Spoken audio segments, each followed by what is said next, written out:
Meditation on Mother Kali. Krim Karalavadhanam Ghoram Muktakeshim Chaturbhujam Kalikam Dakshinam Divyam Mundamala Vibhushitam Sadyaschina Shira Kadaga Vamadhurdvakaram Bhujam Abhayam Varadam Jaiva Dakshinodvada Panikam Mahamegha Prabham Shyamam Tatha Chaiva Digambarim Kantavasakta Mundali Galadhrudira Charchitam Karnavatam Satanita Shavayugma Bhayanakam Ghoradam Stram Karalasyam Vinratapayodharam Shrivanam Garasanghathai Krita Kanchima Sanmukhim Srikkadvaya Galadrakta Dhara Vispuritananam Ghorarava Maharaudrim Smushanalaya Vasinim Balarkamandalakara Lochana Hridayanvitam Danduram Dakshina Vyapi Mukta Lambika Chochayam Shavarupa Mahadeva Hridayo Parisamsitam Shivabhish Gorarava Bish Chaturdikshu Samanvitam Mahakalena Chasamam Viparitradaturam Sukha Prasanna Vadanam Smeranana Saroruam Evam Sanchintayat Kalim Dharma Kamartha Siddhidam Evam Sanchintayat Kalim Dharma Kamartha Siddhidam Sthanam Dehi Padam Bhuje Sthanam Dehi Padam Bhuje. Oh, we meditate on Kali, who is terrifying and fierce, Karala Vadanam Ghoram, whose hair is wild and free, who has 4 arms, Muktakeshim Chaturbhujam. She is the southward facing goddess who conquers death, Kalikam Dakshinam Divyam, who is garlanded in human heads. In her 2 right hands she assures fearlessness and grants boons. In her 2 left hands she holds a sword and a severed head. Her skin is black, the color of a dark, splendorous storm cloud, and she is utterly naked, clad in only the 10 directions. Her neck and body are stained red with blood, dripping from her garland. Her 2 lips are stained red with blood. As she smiles sweetly, blood trickles down the corners of her lips, framing her beautiful face. She has terrifying fangs, and her breasts are full. Around her waist is a girdle of human hands. She is drunk and happy and quick to answer prayers. Her hair falls to the right as she steps presumably to the left. She is standing on the chest of her Lord Bhairava in the form of a corpse. She is ever desirous of union with him in the reverse position. She roars, displaying her anger. She dwells in the cremation ground. All about her jackals are howling, filling the 4 corners with their dreadful shouts, and her 3rd eye resembles the mandala of the freshly risen sun. The corpses of infants are her earrings.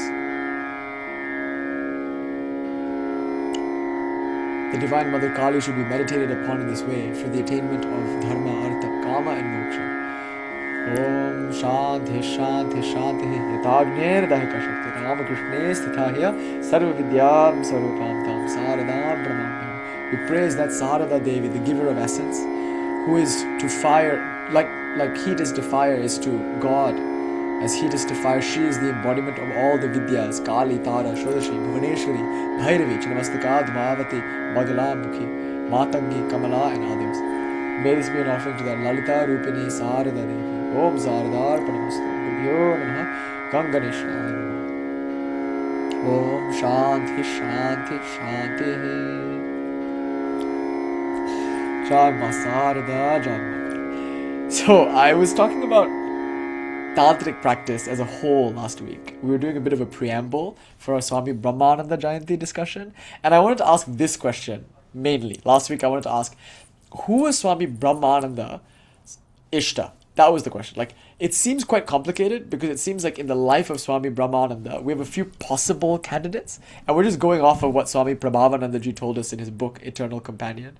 And so I'd asked you last week, just for fun, to conjecture a little bit as to who you thought Swami Brahmanandaji's Ishta was. Because I think when we contemplate things like this, we come to learn a lot about how Tantric practice works, what the essence of Tantric practice might look like, and we start to ask questions like why it is we prefer a certain deity over others, and maybe very important questions about polytheism, monotheism, henotheism, questions about why there seem to be so many deities, and yet at the same time a strong insistence upon reality being one.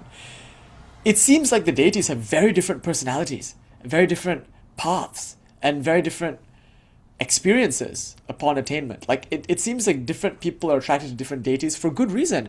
And there's a bit of a distinction, as it were, between one path and another, as far as the paths are each and every one of them attributed to a particular deity.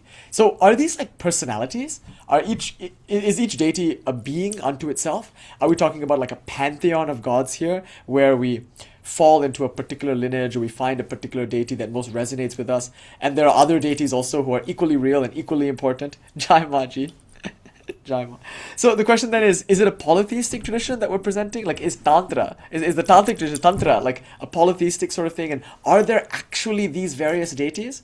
Or are they all just metaphors? Are they all just different ways of looking at the same thing? Is there just one deity and all the other deities are somewhat hierarchically arranged such that the other deities are lower than this one deity? So for the most part, this is the view that you get in Sanatana Dharma. Like every tradition has its own pet deity. And so you get a bit of sectarianism. The sect around Sri Vishnu will naturally claim that Sri Vishnu is the be-all, end-all of deity yoga. It's the highest deity, the highest reading on reality.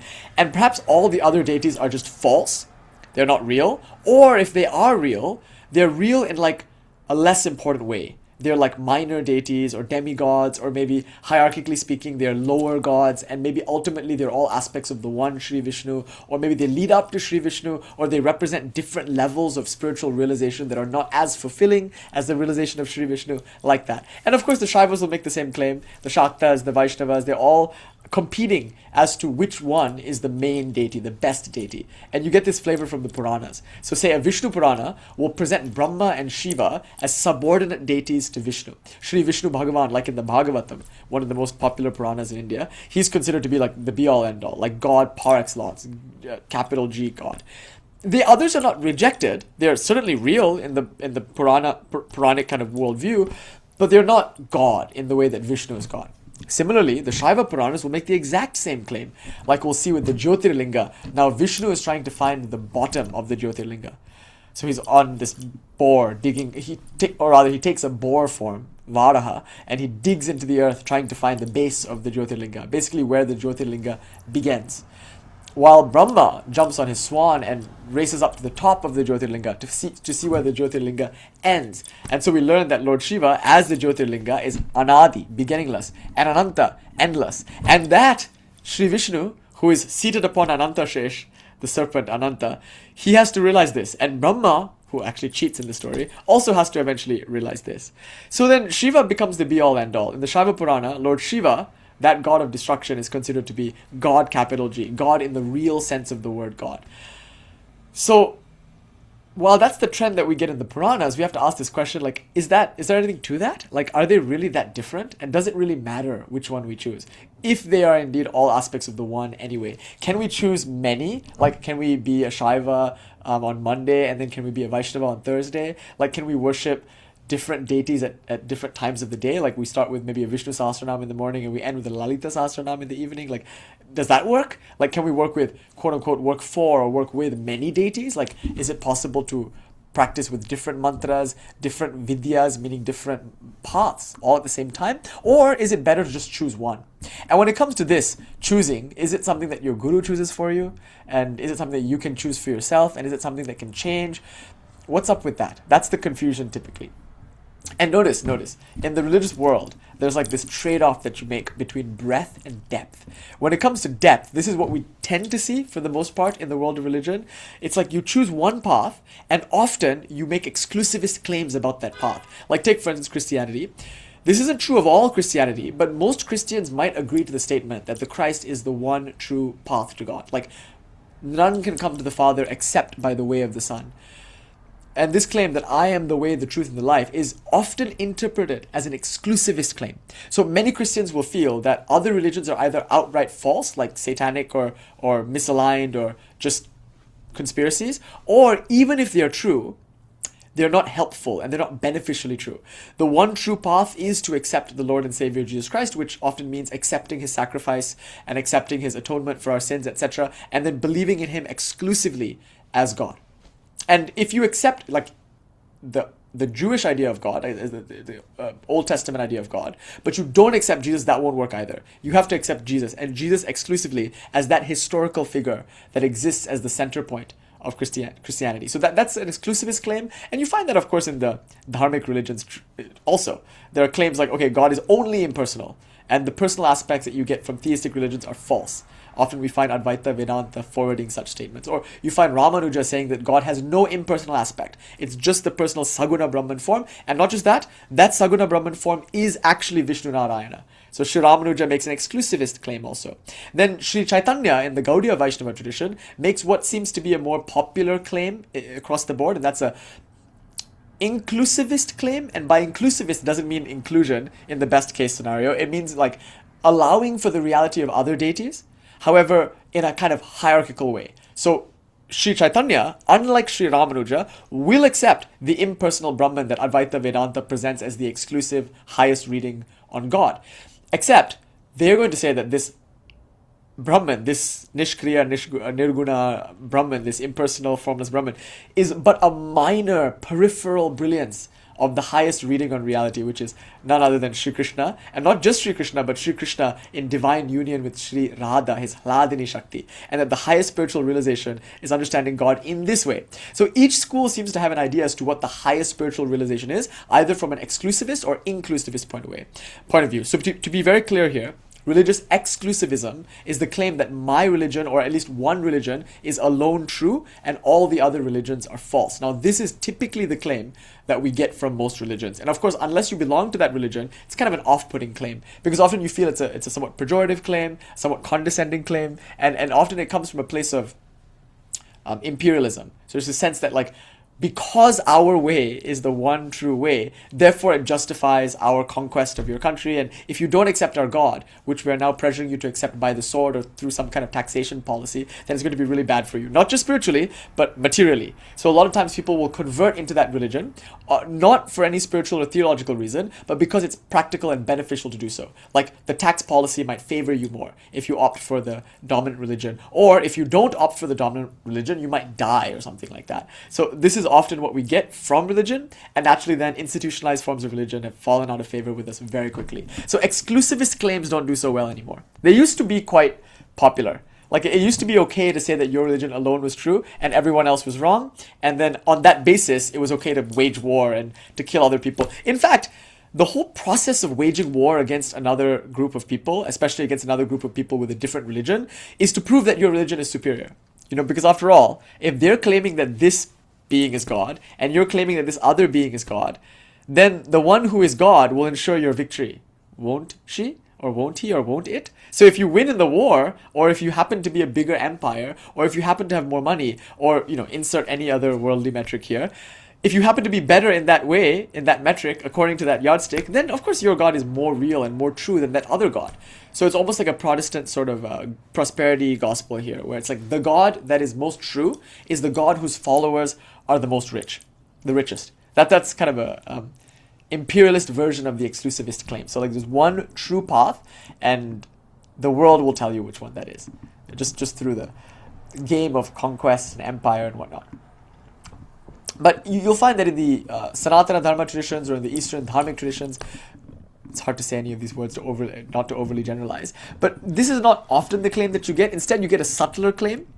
And it's that, like, other religions are true, other traditions are true, but our tradition is the most true. So it's a slightly softer claim than the exclusivist claim. The exclusivist claim is our religion alone is true and the others are false. But the inclusivist claim, don't be deluded by the word inclusivism. It's like somewhat misleading. It's an academic term, actually. But the word inclusivism means you're okay with other religions. They're also true, but not as true. So it's still a hierarchical sort of view. And you'll find this is true for most of the Tantric world. Each Tantric school, although it might accept other schools, is likely to position its own interpretation on reality as being the best or the highest. So what Sri Ramakrishna and the lineage of Sri Ramakrishna seems to offer is very subtle and kind of difficult, and it comes with a very difficult trade-off. Sri Ramakrishna, in light of his own spiritual experience, and as per his teaching, is suggesting that it's not quite like an exclusivist or inclusivist model. All religions are true equally. But the difficulty about this claim is that often we think he's saying that all religions are valid paths that lead to the same outcome. So if somebody practices Christianity in the 15th century in like Spain, someone else practices Islam in like the 18th century in, I don't know, Saudi Arabia, and if someone in the 21st century were to worship Kali, and if someone in like the 12th century were to worship, I don't know, let's say Krishna, then all of them sooner or later through their own individual paths, they will all arrive at the same place. Of course, the inclusivist will say, oh, that place is Kali, or that place is Christ. You know, so there's a version of inclusivism that says, if you worship Krishna to the best of your ability, you give it your all, eventually you'll come to my Christ. Or like, if you worship Christ, you'll realize that Christ is none other than Krishna. In fact, Rama, Christ, Kali, they're none other than aspects of Sri Krishna. Like, that's still an inclusivist claim. It's not quite like that. But there's also another version of inclusivism where you don't present your own pet deity as the be-all, end-all. You just suggest that it's like this secret third thing. There's a deity that's neither Kali, nor Krishna, nor Christ. It's just this like other thing. And everyone gets there, whether or not they walk the path of Christ or Krishna or Kali or whatever. So it's still a kind of inclusivist claim though, because it's saying that there is something other than Kali, other than Krishna, other than Christ. And the acceptance of Kali, Krishna, and Christ is on the condition that they all lead you to that other thing, whatever that thing is. And even if they are softer as to what it is, it's still not quite what Ramakrishna is saying, we don't think. Because here the claim is that there's one reality and we're all going to have that reality in the exact same way, only we're going to come to it differently through different paths. It's not quite that either. Sri Ramakrishna's pluralist claim is far subtler. He's saying that there is one reality. There's only one God, Advaita. There's only one. But this is a special kind of Advaita, a Paramadvaya, if you will, or a Para-Advaita, if you will. Because this Advaita is not hostile to Dvaita. This is a kind of non-duality that does not exclude duality, and more importantly, it's the non-duality of a reality that is both unlimited and illimitable, which means that every individual will experience that reality differently from every other individual. Or rather, every religion has a different experience of that same reality. But each of these experiences, though different, are all equally valid and, more importantly, have equal salvific efficiency, which is another technical term that means they're all of them equally good. It's not like the version of Sri Krishna and Sri Radha is a higher and more fulfilling realization than the version of God as Christ. Like, they're both equally fulfilling to whom they are fulfilling. So each of us then might be in a religion of our own. Maybe we don't belong to Christianity or to the Vaishnava tradition or the Shaiva tradition. Perhaps even if we find ourselves within the Christian tradition, we're each and every one of us understanding our scripture differently, our teachers differently. We're each having different religious experiences based on different practices or different interpretations of the same practices that our teachers might have presented us. So each of us might belong to a religion, but our way of practicing that religion might be unique to us. Even though we might on Sunday all attest to the same scripture. We might all agree that we belong to the same tradition. But no two people are ever alike. Heck, if you try to draw a star like 10 times on a piece of paper, you know how people like draw the star? Like, you'll notice that each time it's a little different from the times before. Like, you yourself cannot imitate yourself. And so what to say of imitating others? There might not be many religions, there are just many people. And as many people as there are, Swami Vivekananda points out, there should be that many sects. So each person should have their own understanding of the highest reality, their own way of articulating that quest, and maybe even their own experience of attaining that goal, which might even surprise them. But it could be wholly unique to them. That's the claim. And it's so subtle. And it's a maximally inclusive claim, but not in an inclusivist kind of way. That's why it's such a tricky claim. So you can't say God is one and everyone will get there. No, it's God is one and everyone gets there and experiences that differently. That's the beauty of it. And so what we know from Sri Ramakrishna's life is that he remained a lifelong Kali Bhakta. In that from the very beginning he fell in love with Ma Kali and he breathed his last, allegedly, chanting Kali's name thrice at like 1 a.m. or something like that on August 15th, 1886. So he started with Kali in one sense, as we were describing last week, and he ended with Kali. The whole time his obsession was with Kali, but his experiences of Kali are perhaps so diverse that it's hard to understand what he really means by the word Kali. He will say things like, "Oh Ma, show me how the Christians worship you in their churches." He's not saying, "Oh God, I've experienced you in your Kali form. Now please, show me your Christ form." He's saying, "Oh Kali, how do the Christians worship you in their churches?" And that can easily be misconstrued as a sort of inclusivist claim. It's almost as if Sri Ramakrishna is saying, Kali is the ultimate nature of reality, and that it's something special about Kali that allows for all these religions to be true. I might argue that point today. Except I hope to make Kali more than just a sectarian symbol symbol, more than just like a Shakta deity that's being privileged in a very Puranic sort of way, being pitted against other deities and being privileged as the best deity. I want to go beyond that interpretation and offer another interpretation on Mother Kali. But all of this is still couched in this very important question. Should I worship one deity or many? Because what Sri Ramakrishna is presenting is a view with maximal breadth, which might compromise depth. So the one thing about exclusivism, and even with inclusivism, the one thing that you have to give these traditions is depth. Think of the Vaishnavas. Like in the Gaudiya Vaishnava tradition, they're pretty dogmatically convinced that Sri Krishna alone is true. Like all the other religions might be somewhat true, but not as true as like Sri Krishna is true, and not as fulfilling as Sri Krishna is fulfilling. So Krishna is God. Sri Krishna, not even Rama, by the way. Like Rama is a lower avatara compared to Sri Krishna.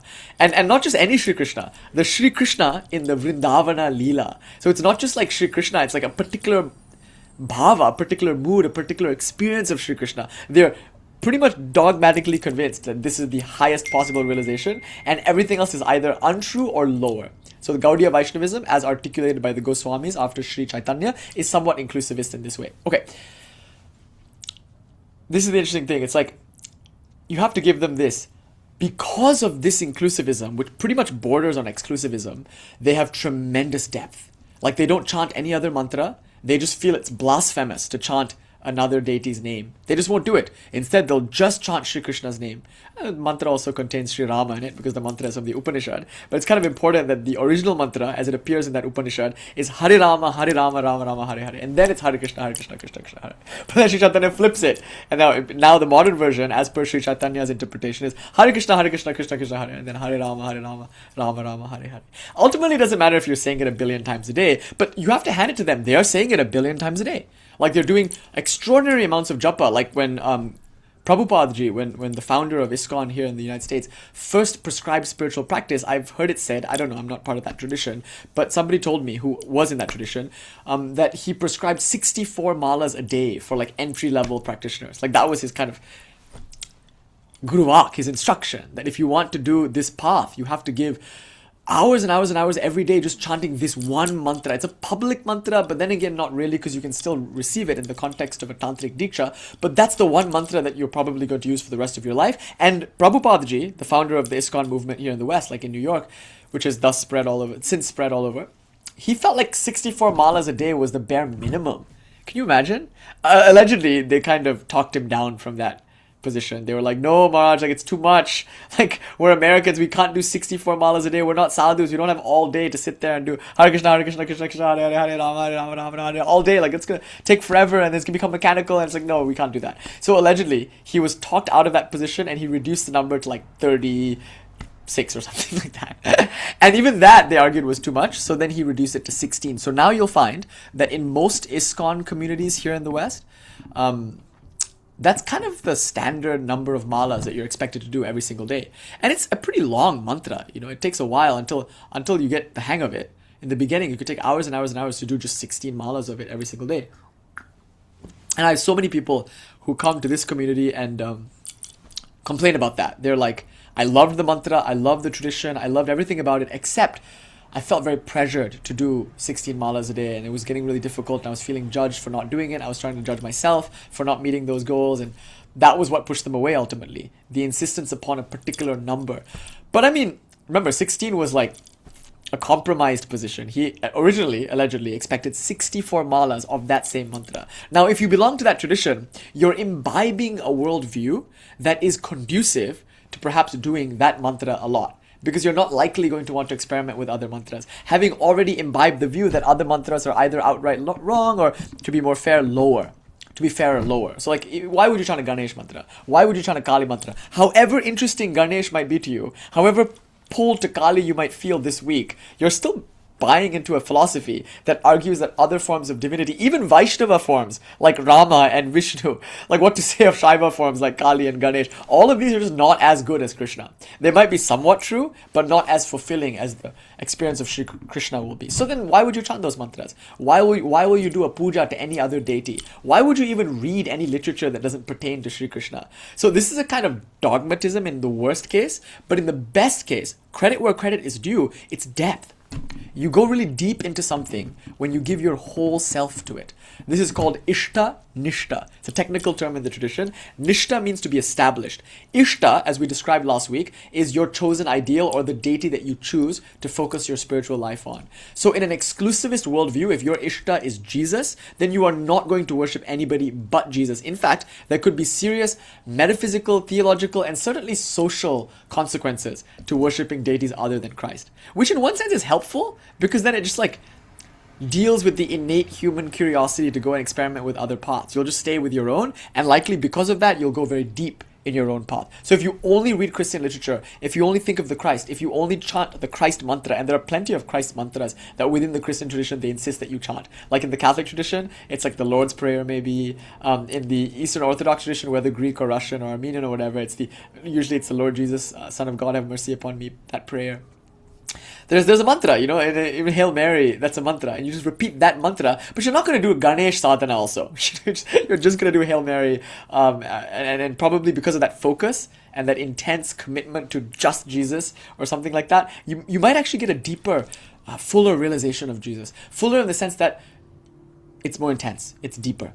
And think of a person who maybe plays like 20 different instruments. Unless they're a savant, it's very likely that they will be virtuosic in all of those instruments. From an exclusivist point of view, there are some people who just play the violin. They don't play anything else, they just play violin, or they just play piano or something, they just play guitar. Now, they're all instruments, they all make music, but they all have their nuances. And it's true, skill in violin might translate somewhat to skill in piano, but often if you just focus on the violin, you're way more likely to become a virtuosic player of the violin. Your relationship to the violin will be so deep and so refined that you're more likely to get that level of virtuosity more quickly. Yeah. John, is that Hema, Ma? Is that Hema and Sarva Mangala Devi? And oh my God, look at this! Jai Ma! I don't think I've met this. Jai Ma. Jai Ma Mahadeva. Jai Ma. Wow, you got all the Bhairavas and Bhairavis together. This is a dangerous thing. The Ganas have gathered. Jai Ma! Oma! Oma! Oma. Griha Pradesha Puja. Oh, you guys had puja just now. Yeah, it's just finished Arati. Wow. I wish I could be there. Come to Okay. Washington, please. Come. Yes, done. Please. Meow meow, mew mew. Catch me by the scruff. Take me now here, take me now there. I will go without complaint. Yes, wonderful. I'm so happy to see you all together, Ma. Wow, Jai Ma. Thank you for bringing them all together, Ma. Jai Ma. Thank you, Mama. Wow. Thank you. Jai Ma. But come soon. Okay, We'll take care of you. Okay. okay, I come. How do you turn an invitation like that down? So this idea that if you had just one deity, and if everybody got together like this and just did puja and arati for that one deity, I mean, even that community will be deeper in one sense. Like think about the ISKCON like sense of camaraderie. Like everyone is there for Sri Krishna. I mean, not really. I mean, people come in out of curiosity all the time, and they're like kind of Hindu adjacent, or maybe they're just like Indians looking to be with other Indians, or they just like Indian food or something. But often, if you're like in that community in a serious way, you can kind of count on the fact that everyone else has the same Ishta as you and the same mantra as you, and that makes the fellowship a bit deeper. Like think of all those people who love Christ exclusively. They trust each other to have the same ideal, and so they're like blood of the covenant is thicker than the water of the spirit. So it's not just about your own practice, it's not just about your own relationship to the violin. It's also about the way that you relate to others who are equally exclusively committed to the violin like you. Like if you hang out with other musicians, it's going to be great. At least they're all musicians.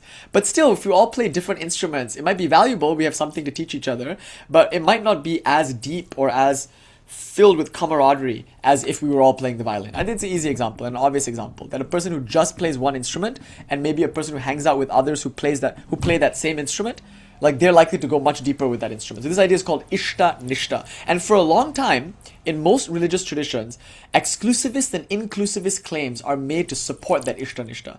So dogmatic traditions, whether on the more inclusivist or exclusivist sides, they tend to produce saints.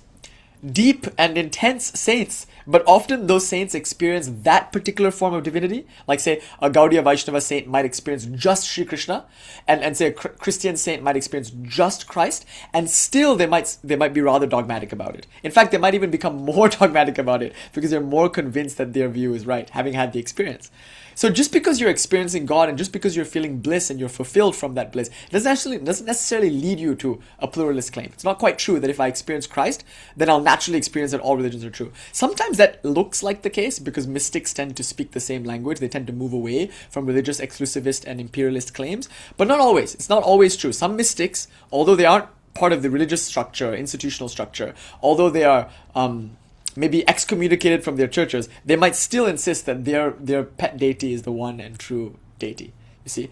Now, on the other hand, we have something that maybe more people are sympathetic to in this day and age, having become deeply disillusioned with most of the religious institutions that they've experienced. So, like, I don't think exclusivist claims anymore. Well, exclusivist claims work anymore. Nobody's buying it. Nobody's drinking that Kool-Aid. Like, 6-7 happened. You know, we live in a postmodernist, relativist world where we have all of these very, very nuanced communities built with so many different people. Like, the globalism means that we are no longer convinced that our community and our community's values are the only way to be in this world. So that's the beauty of things like America, like cities like New York. I mean, there's a reason why there's so much great art in New York, because there's so many different cultures colliding. So you even find in ancient India, medieval India, it's places like Kerala, or with a lot of traffic in the ocean, you know, places like Kashmir, which is close to the Silk Road, and thus it gets influence from Central Asia and Europe. It's places like Madurai, Meenakshi, which is also there on the ocean. It's places like Bengal. Of course, the Bay of Bengal will be very important in the 18th, 19th, and 20th century. And of course, Sri Ramakrishna, Swami Vivekananda, the Holy Mother, they exist in that Bengali, Kolkata imperial context. These are places with a lot of globalization. These are huge cosmopolitan metropolises. And that's important because it means that there's a relativist sort of atmosphere in which we don't take our values as being absolutely definitively true. That openness, that liminality is quite helpful, and it's the one that we all live in, especially since the dawn of the internet. So now it's very likely that you will encounter pretty much every major world religion by the time you reach the age of 20. But back in the day, that was very unlikely. Like, you only really have access to the traditions that were there in your city, or more likely in your village or in your community. So if you wanted to be a Sufi and you were born in like Tibet circa 1884, like, you probably wouldn't have become a Sufi. You're more likely to practice your religion in the context of Tibetan Buddhism or Vajrayana Buddhism or something like that. But now, if you were born in Nepal or Tibet and you wanted to become a Sufi, you could very easily purchase Mevlevi poets' books. Like, you could purchase Hafiz and Rumi, and in fact you could even learn online how to read them in the original Farsi. It's wonderful. It's an opportunity that never before has ever been available or accessible to people. So we get now what we've never had before: breadth. The idea that other religions are equally valuable and equally beautiful and have something to teach me beyond just my own. And many people, increasingly so, are being born into non-religious communities, which is in one sense very good because it means that they have flexibility. They can explore other traditions. Even if they're born into a very dogmatic, like Mormon or Christian environment, often because of these globalized communities and because of the internet, very quickly they escape their sheltered, maybe even indoctrinated upbringing, and they start experimenting with other things. They either leave religion completely, which is an option that many people didn't have for a long time, or they opt into a new religion, which they now can do because they can access things on the internet or in their city or whatever. So that's wonderful. And that's probably preferable in one sense, because now you have so much to choose from, and because we're each and every one of us so different, we're going to respond to things differently. Each one of us has different religious needs, or I should say spiritual needs. And so Sri Ramakrishna had a very important and central theological point to make here. Imagine a mother has 5 children, this example that he liked to give. Each of those children might have a different, not just taste, but also digestive ability. So 2 things here, bhava and adhikara. So bhava means mood or disposition or proclivity. We're all different in this sense. Some of us are more like each other than others, but we each have a unique bhava, a unique kind of flavor or taste that we're attracted to. And each of the major world religions are diverse because each of them caters to a different audience with a different bhava. But it's not just bhava, it's also adhikara. Adhikara means competency, and this isn't meant to say that some people are more competent or less competent than others. It's just that there are subtler ways to understand the same thing. And so depending on competency, adhikari, but also depending on bhava, you might need a different thing, a different religion. So thank God you have access to all the religions. Because imagine if you were born in a community where there's only one religion available and your bhava was not the bhava of that religion, tough luck. That's just not going to work for you. That religion won't serve you the way it would serve someone else whose bhava it is. Maybe your proclivity and your adhikari don't match that religion. Tough luck. You just won't be able to benefit from it. And you have no option. Either you just force it to work and get on by, or articulate your own understanding within that superstructure, which is very hard to do and usually something that leads to persecution and eventual excommunication, or you just don't try and you opt out of the religious quest entirely. Yeah, Janae, like you're burnt as a witch probably if you try to articulate your bhava and adhikari outside of the one that's being presented, the hegemonic influence of the one that's in your town or in your cultural period, etc. So it's good, it's a wonderful thing that there are so many options now. Because we're all of us different, it's good that we have many choices so we can find the thing that works for us. But this leads to maybe another problem. And actually Sarvamangala and I have talked about this a lot. And Sarvamangala has a very interesting perspective on a lot of these things too. Because they're also about like conversations around monogamy and like relational structures and things like that. Yeah. So, I mean, we've had really interesting conversations about Ishta-nishta and kind of the paradox and the tension in our lineage, in the Ramakrishna tradition, regarding this issue. Because on one hand, you hear Sri Ramakrishna saying things like, you should focus on one deity and be totally obsessed with that one deity and plunge into the worship of that deity exclusively and never think about anything else. Not that other religions aren't true, it's just that you just stick to your thing and go deep in your thing. But then if other religions are equally true, then you're going to ask, well, then why don't I do that also? And to that, many people will say, oh, you're spreading yourself thin over so many different things. You're not going to go deep into any one of those things. It's like master of many trades, jack of all trades, master of none kind of dilemma. And then typically in the Ramakrishna lineage, they use this other example. Oh wait, coming back to the mother and the children example, let me just finish this thought. So the mother has 5 children. Each of them has a different taste, a different bhava. And they each have a different adhikari, different digestive ability. So the youngest one, the toddler, is not able to digest fried fish. And you know, in Indian food, the fish is fried, but often the bones are still in it. It's not like a fish fillet, it's like a fried fish. And so can you imagine the toddler trying to eat that? It'd be dangerous. The bones will poke the toddler, it won't know. It doesn't have the adhikari, the spiritual competence. Not spiritual in this case.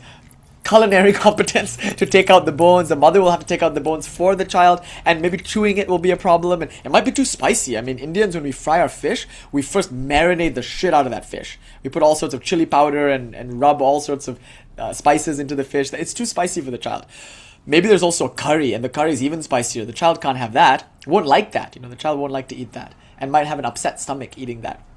And more importantly, there's something the child would like to eat. And not only that, something that would be actually nourishing for the child. Maybe like a fish porridge or something. Now, if the mother knew that her toddler's needs were different from her like eldest son's needs, wouldn't she as a mother like provide for those needs differently? So she would maybe make a porridge for the youngest. She would make maybe a fried fish for the middle child, maybe a spicy fish for the eldest child. And that isn't to say that any one dish is better or worse than any other dish. It's just different because each child has a different appetite and a different like approach, different proclivity. So this is Sri Ramakrishna's central example for how God is.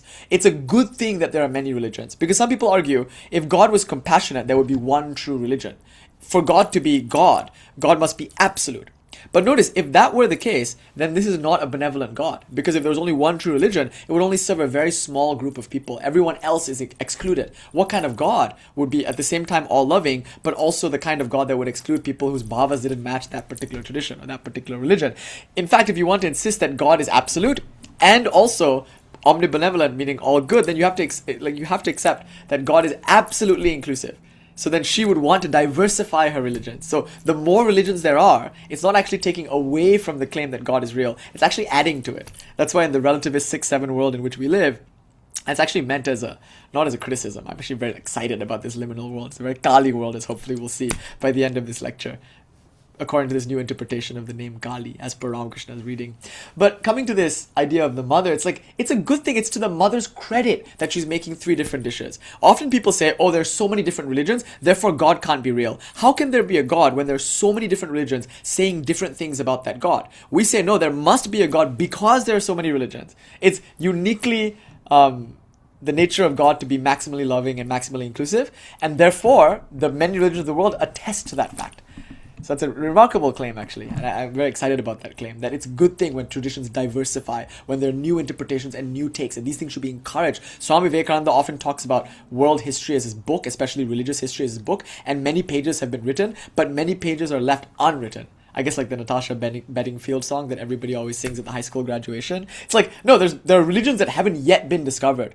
And it's important to note that there's never been a Bhairavi Nikala Devi before, there never will be after. And right now, this is a unique instantiation of Ma's infinite expression. And therefore, what Bhairavi Nikala will have to do is going to never have before been done or been seen. And therefore, what model can she use, really? And it'll never again be seen. So maybe the pages, each one of them is for each one of us. I don't know. Like maybe there's like much more to discover in the world of religion. Not all like said and done, you know. There's like a lot of room for innovation, a lot of room for self-expression within this view. That it's a good thing that religions diversify. But it's a challenging view. It's a new view. It's a view that's only possible in the world that we live in now, perhaps. Okay.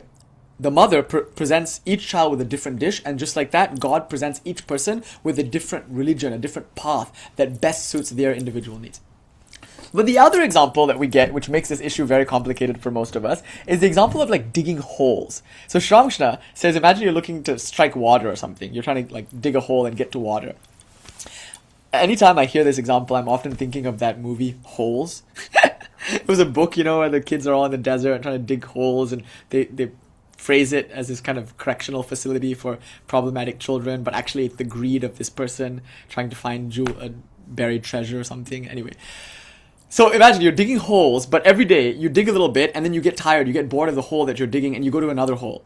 And then you dig that hole a little bit, and then again you get bored and you go to a different hole. And like this every single day you abandon your project before you can even make any headway into the project. And often, the moment you start making headway, that's when you want to abandon it most.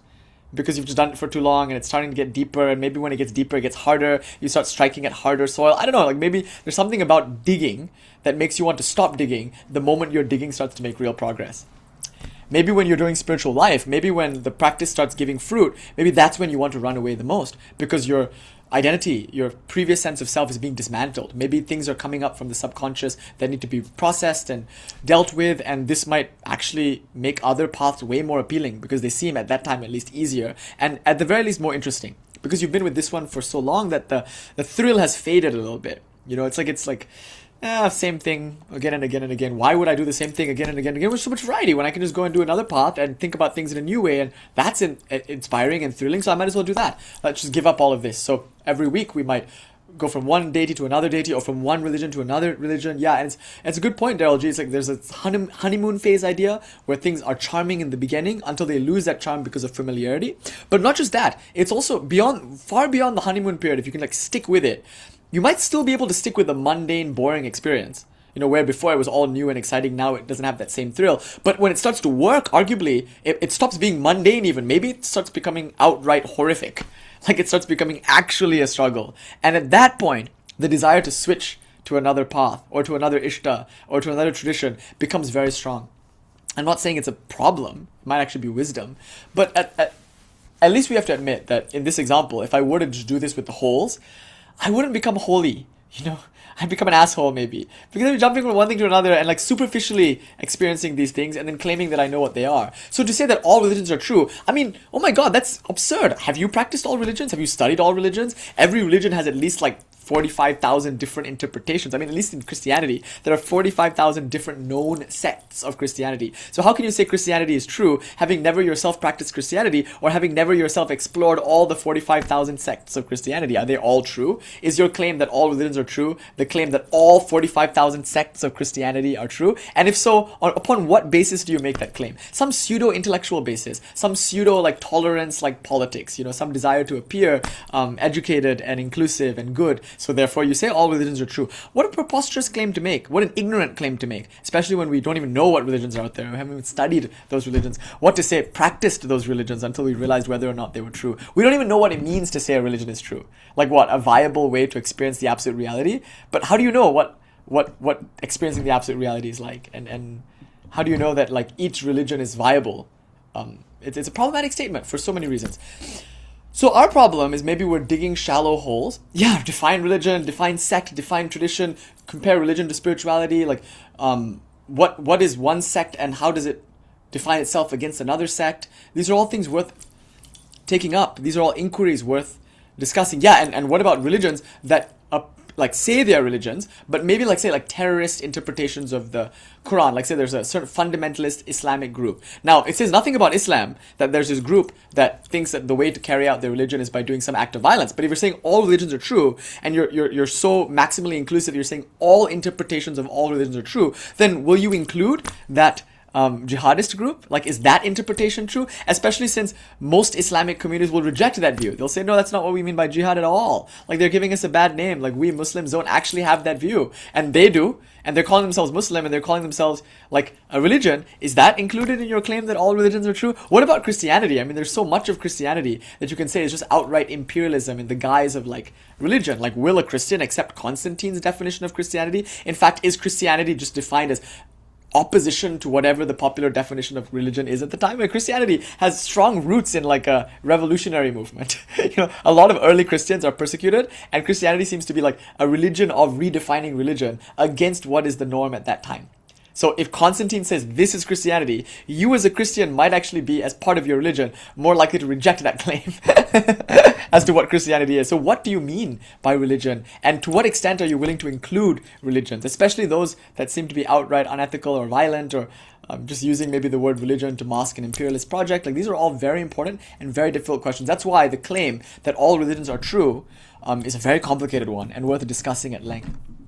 But anyway, the shallow holes example. So you're digging holes, and you're digging like 10 holes or 12 holes or 13 holes or whatever. And each hole is going to not be as deep as it could have been if you just dug one hole. See, if you dug one hole and gave 13 days to digging that one hole, you would have a pretty deep hole.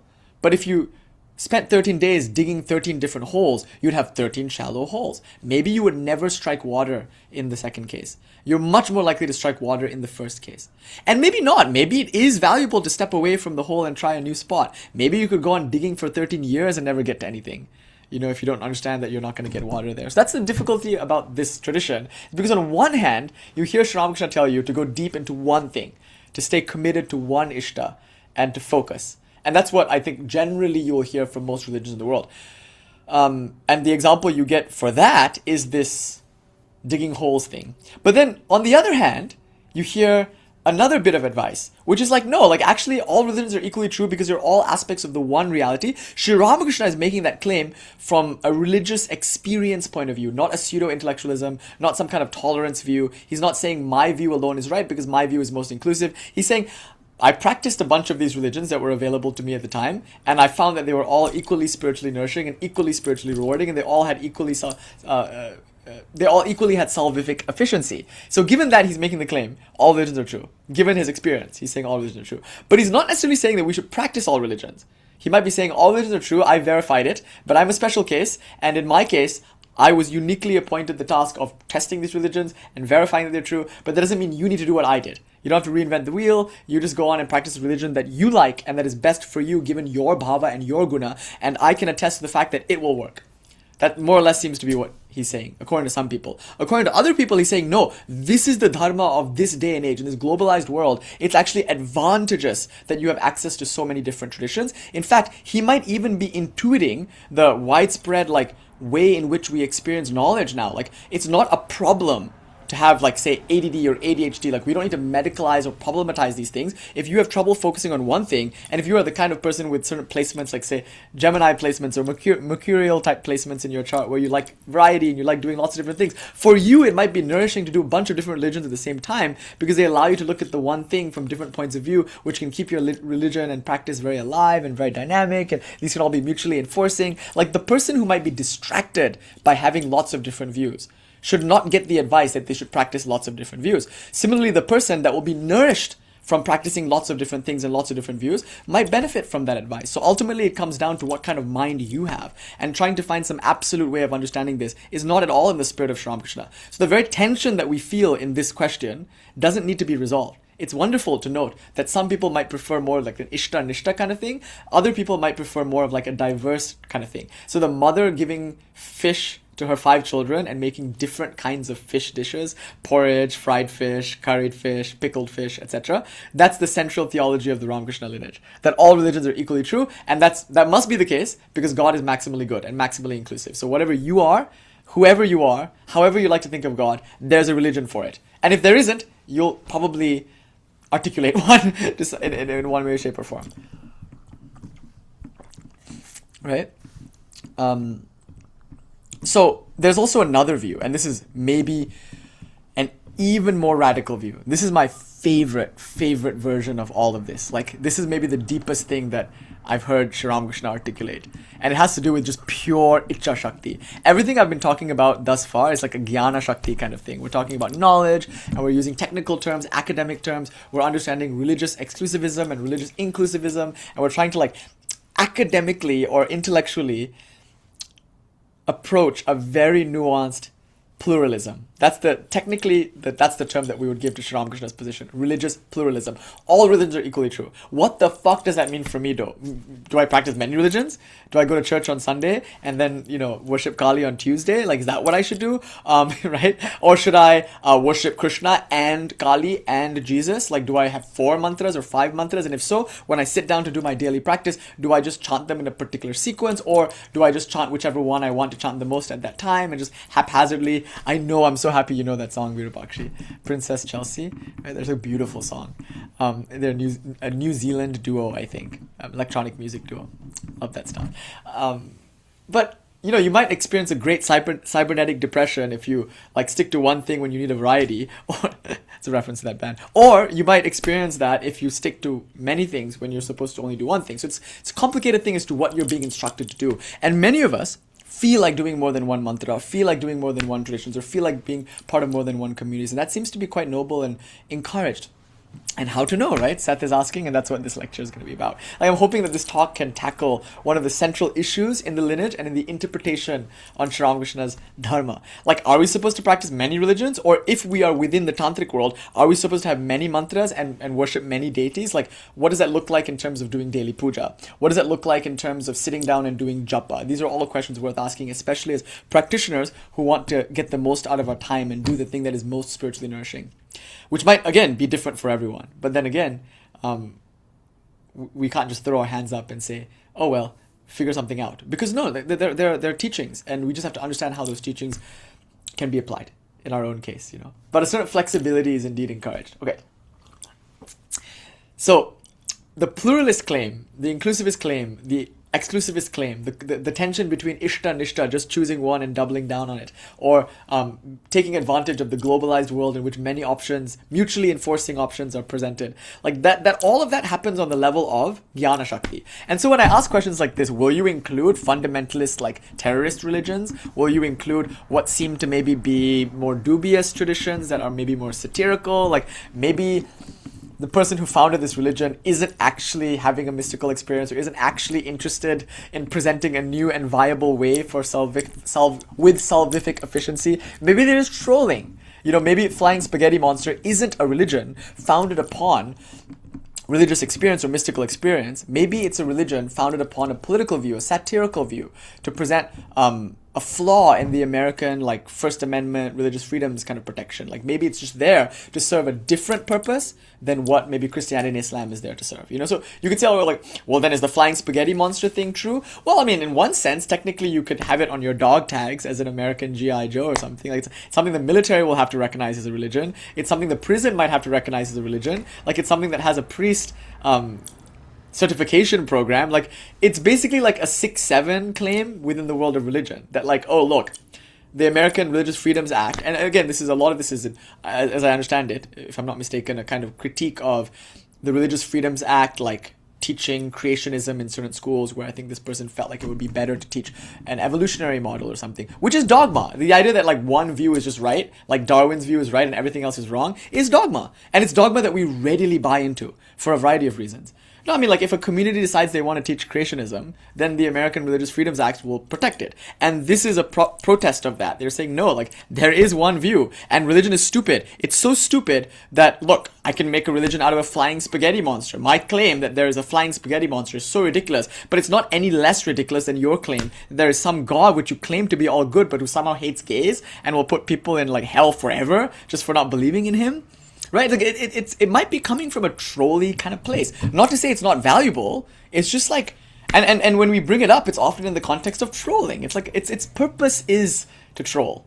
right? Like the flying spaghetti monster thing. It's to make fun of policies that defend religion. Sonu as Kali will eat the flying spaghetti monster right now for dinner. But I'm going to present another way of understanding Sri Ramakrishna now, which actually makes the flying spaghetti monster thing true. Even if the founder never intended for it to be true, never intended for it to be a spiritually viable path to salvific efficiency, it can still work based on this next thing I want to present. But like, what about things like, I don't want to say any names, at least with the flying spaghetti monster. Oh, well, okay, Church of Satan, that's an important one. So Anton LaVey's Church of Satan is not necessarily a religion founded upon religious experience. I mean, it does appropriate into its tradition a bunch of like hermetic, kind of Western ceremonial magic sorts of things.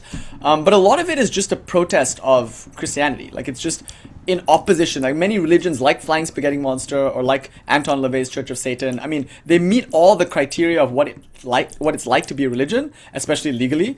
But I don't think they're intended to be religions in the same way that other religions are religions. They're intended to maybe social experiments or social communities or philosophical groups or clubs or something like that. Movements maybe, but not necessarily religions.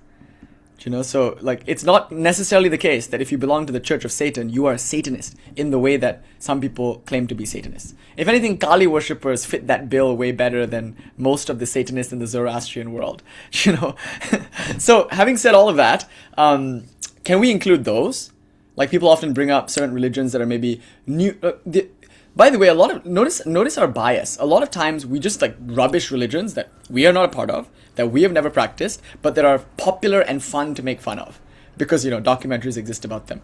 I want to reserve judgment about all those religions that you dropped in the chat. I don't know. I'm just not going to come out and say, oh, those religions are wrong. How can I say that when I belong to the religion of Sri Ramakrishna? I'm like not allowed in my lineage, I think, even from that point of view, to come on and say like, oh, like these are all funny. Like, make fun of these, you guys. Because that's mean-spirited. That's what people do when they're convinced that their view alone is right. And it's what people do when they haven't practiced other things and maybe never will practice those things, and just have this kind of hubris around the fact that those things are wrong, mostly because we were told that they were wrong. You know, maybe they're working for somebody. They're certainly not, maybe they're not working for me, but they might be working for somebody. So having said all of that, then, it's like we should reserve judgment, and that makes it kind of complicated, because if we're going to reserve judgment, are we just like okay with things that look like really bad? Like really dangerous? Like, should we just say, that might work for somebody, so let's just let them continue with their, you know, slavery or FGMs or like terrorism attacks? Like, you know, like notice there's the problem in saying like, okay, we're just gonna be maximally inclusive and allow everyone to do whatever they want. Like, no, there's like a point where we have to maybe stand up and say, that's not religion, it cannot be religion. In fact, what you're claiming is in the name of religion, but it's outright harmful. That's an important point too. So, this is the complexity. What will you do about those traditions that are either kind of trolly or not coming from a good place, or more political or social or philosophical movements and less mystical and religious movements? What will you do about those traditions that are newer maybe and therefore don't have the test of time? Like, how do you deal with those traditions? Can they be included in the claim that all religions are true? And to this, Sri Ramakrishna adds something really interesting, like really profound actually, that rubbishes the idea of religion entirely.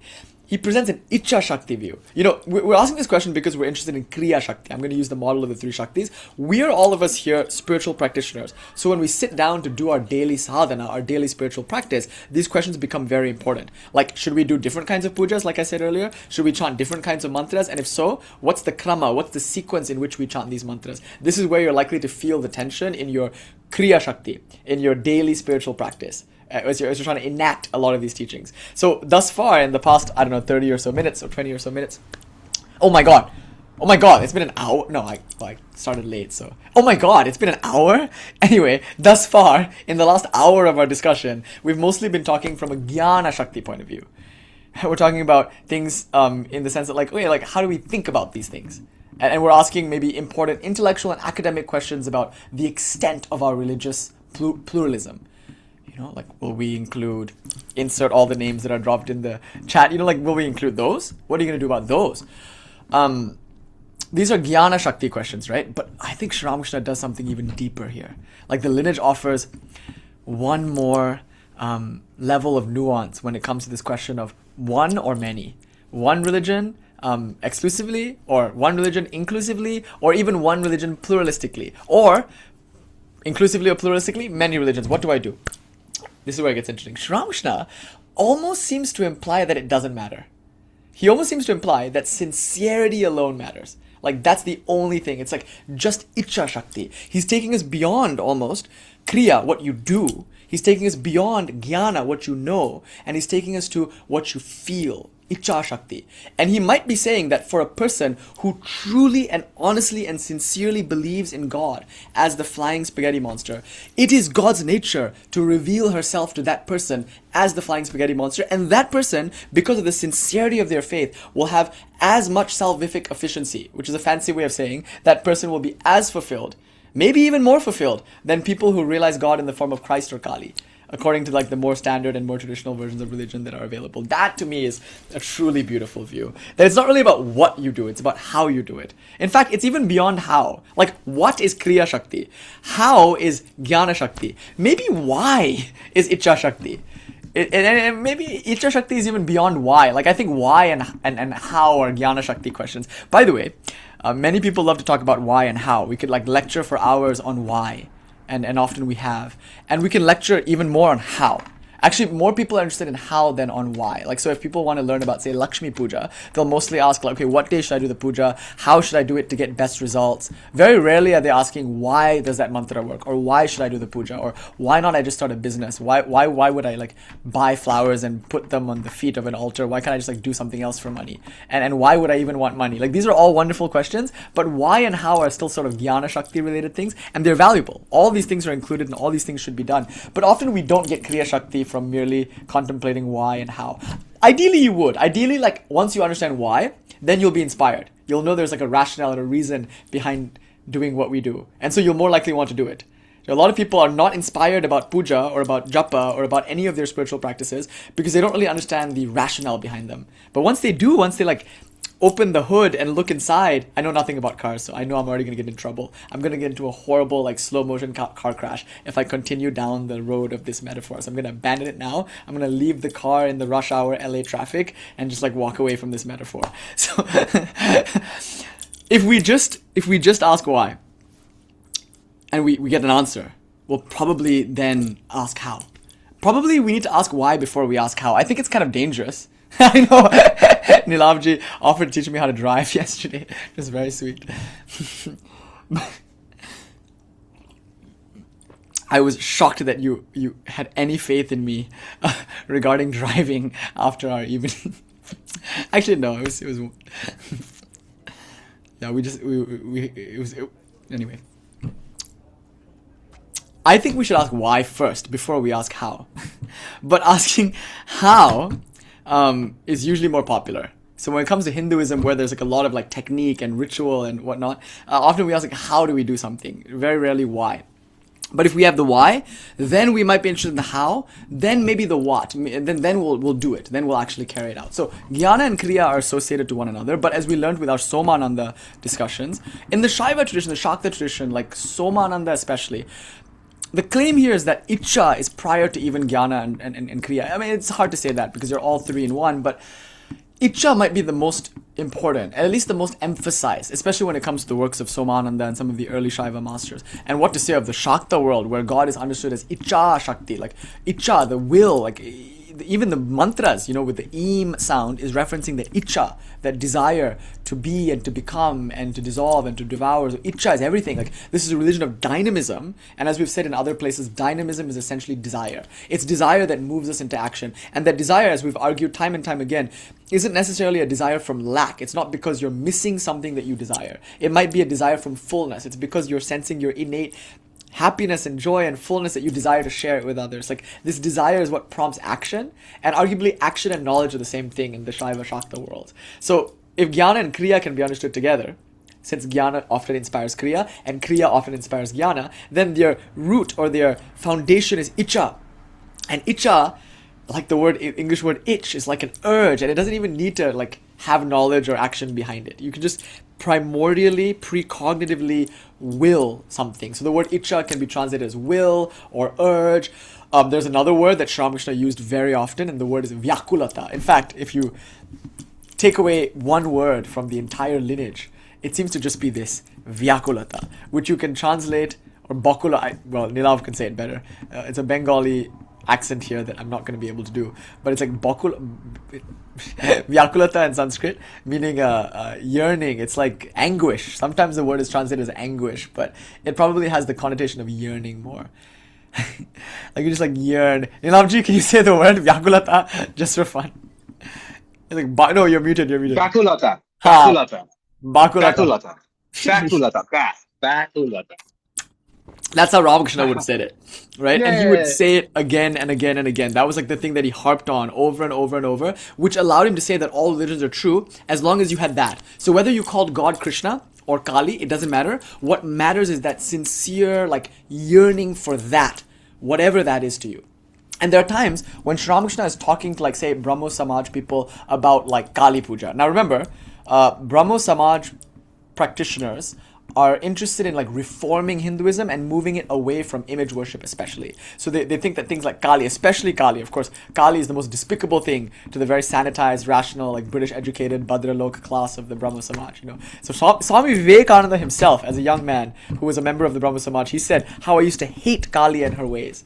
Do you know, Swami Brahmananda and Swami Vivekananda were childhood friends. They met when they were very young, in their early teens. They went to the same gym together or something. And they were both very much attracted to Keshav Chandra Sen and some of the other Brahmo leaders. And they all attended those lectures and they were all like drinking the Kool-Aid and it was wonderful. I mean, like Sri Ramakrishna had great respect for the Brahmo Samaj. He loved them. He would bow to them and regularly attend their events. And at any rate, they had a contract that you would sign, I think, to be part of the group. And the contract said explicitly that you cannot, upon signing the contract, ever again set foot in a Hindu temple and worship deities in an image. And both Rakal, later Swami Brahmananda, and Naren, later Swami Vivekananda, the two central disciples of Sri Ramakrishna, both of them signed that contract. Now, Rakal came to Sri Ramakrishna, fell in love with Kali, and would regularly go into the temple with Sri Ramakrishna and bow before the image of Kali. One day, Naren saw this and freaked the fuck out and refused to talk to Rakal anymore.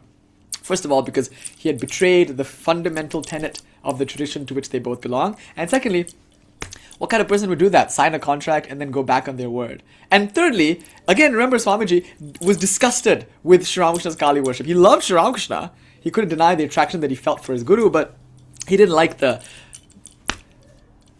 ecstasies and the trances and whatnot. I think there's much deeper archetypes at play here. It's like a jnana yoga versus bhakti yoga kind of thing. There's something very interesting happening in this dispute, and Sri Ramakrishna resolves the dispute, which I love, by allowing for it. He's like, yeah, they're different, and eventually Swamiji comes around on Rakal's point, and Rakal comes around on Swamiji's point. So all a very interesting dance of tension being resolved without being erased. Anyway, that to me, that's dynamism, that's Shaktism, not needing to solve these paradoxes between Ishta-nishta and the pluralism, or not needing to solve the paradox between like self-effort and grace, or jnana and bhakti, impersonalism and personalism, like all the various dualities and paradoxes that we get in the tradition. Anyway, putting all of that aside, you have to remember that the Brahmo Samaj people didn't like Kali Puja. They didn't like any puja, what to say of Kali Puja. They didn't like image worship. They didn't like most of what constituted Hinduism as it was practiced at that time. But Sri Ramakrishna, again, loved people like Keshav. He loved people like Vijay Goswami. Like, he didn't care that those people didn't share his views. M writes about this. M is like, there could be no two different people in the world. Keshav Chandra Sen and Sri Ramakrishna. And there's one scene where Sri Ramakrishna is on a boat heading to a steamer in which he's going to like have this discussion with Keshav, especially interestingly about Kali, among other things. And Sri Ramakrishna is in this like religious ecstasy, and he's like being the messy Kali priest that you expect him to be, like crying tears and ecstatic and just like about to fall off the boat. And you know, it's a whole thing. It's devotionalism, it's sentimentalism, it's fervor, it's all the things that maybe like the educated, rational Bhadralok, meaning gentleman class of British educated India, kind of look down upon. And yet, Keshav was a big admirer of Sri Ramakrishna. And now, Keshav, according to M, in his little like pen portrait of these two men as he's watching them approach one another in the opening scenes of the Kathamrita, he says like Keshav could not be more opposite to Sri Ramakrishna. Like, Sri Ramakrishna is so simple, Keshav is so regal and royal. Sri Ramakrishna is like just sitting alone in his room in Samadhi, whereas Keshav is active, going around everywhere, dining with the Queen of England and like giving these lectures. Sri Ramakrishna is quite indrawn, whereas Keshav is somewhat extroverted. Keshav is like big and strong, whereas Sri Ramakrishna is somewhat frail of body, like sensitive to so many things. Like, the two of them seem to be diametrically opposed to one another, almost like Sri Ramakrishna and Swami Vivekananda. Keshav and Vivekananda have a bit of parallels here. But M says, how wonderful that Keshav, the paragon of the modern India, the leader of the Brahmo Samaj movement, is about to meet Sri Ramakrishna, who is the archetypical representative of all of Hinduism up to that point. It's like a meeting of past and future. It's very liminal, that moment, and it's happening in a very liminal spatial environment too, where Sri Ramakrishna is on a boat, Keshav is on a steamer. Technically, oh my god, like this scene is crazy beautiful, isn't it? Like Keshav is like higher, but he's like looking down at Sri Ramakrishna and bowing to him from his high position. Sri Ramakrishna is looking up at Keshav and is exalted with his devotion into samadhi, which makes him an object of worship for Keshav. But the reason Sri Ramakrishna is going into samadhi is because he's looking up at Keshav, who he reveres and loves. Oh, Jai Mama, take care. Isn't that crazy? Like what a profound like setting for a profound moment in time. So time and space seem to come together in this very poetic way. And M has, the chronicler of the gospel, he seems to have an eye for things like this, and an ear for them, and certainly a pen for them. So he like writes, beautiful. It's a beautiful scene of these two worlds, past and present, ancient and modern, meeting, bhakti and jnana. I mean, like any duality you want. But anyway, they meet, and it's weird that they had so much appreciation for one another, so much love for one another. Like Sri Ramakrishna, it's just a wonderful thing that he used to yearn to see Keshav. And he was very scared that Keshav would like leave his body, because he would say like, "Oh mother, who will I talk to then if Keshav leaves his body? Like, who will I visit in Kolkata if my friend is no longer there to visit?" Like, Sri Ramakrishna was so upset, like he grieved when his friend Keshav died, and he was worried, like this god man, this avatara, who is intoxicated with samadhi, like he would be worried about his friend dying. So worried, in fact, that he would make an offering of green coconut and sugar, like a kind of drink, like a cooling beverage. He would make that offering to Kali.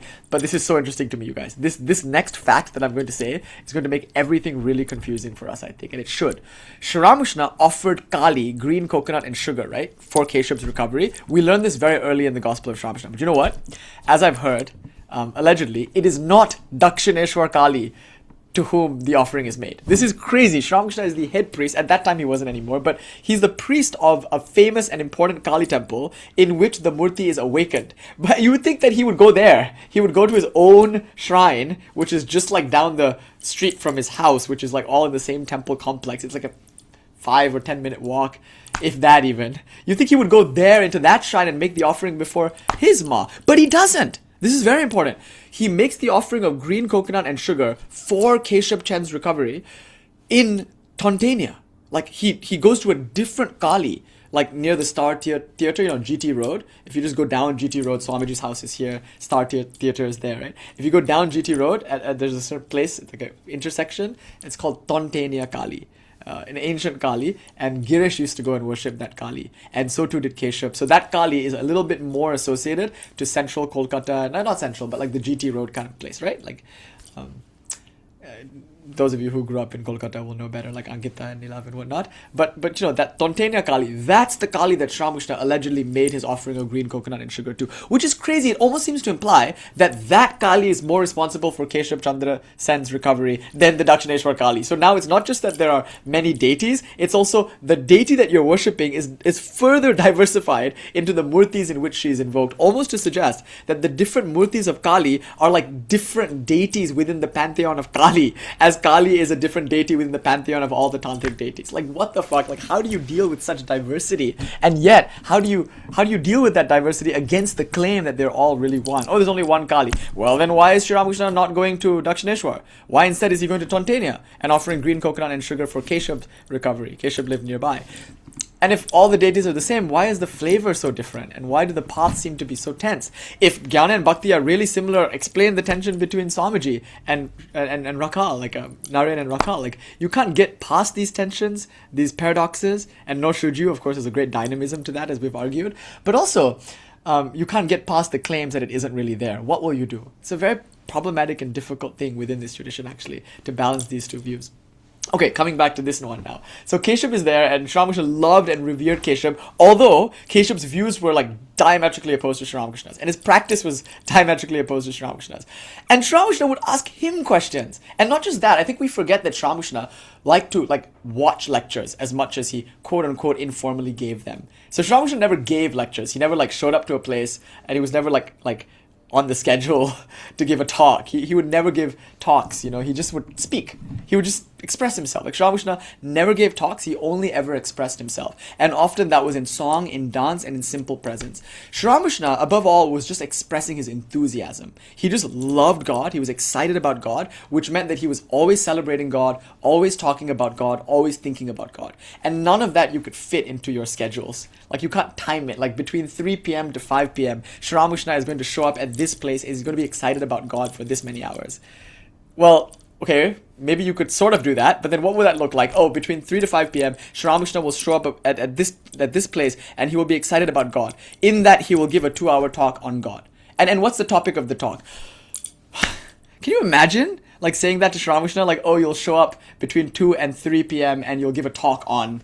No, he's just going to do what he feels like doing in that moment because he loves God. And so instead of giving a talk, he might just, for 2 hours or 3 or 5, just sing songs and cry and dance and roll on the floor or something. I don't know.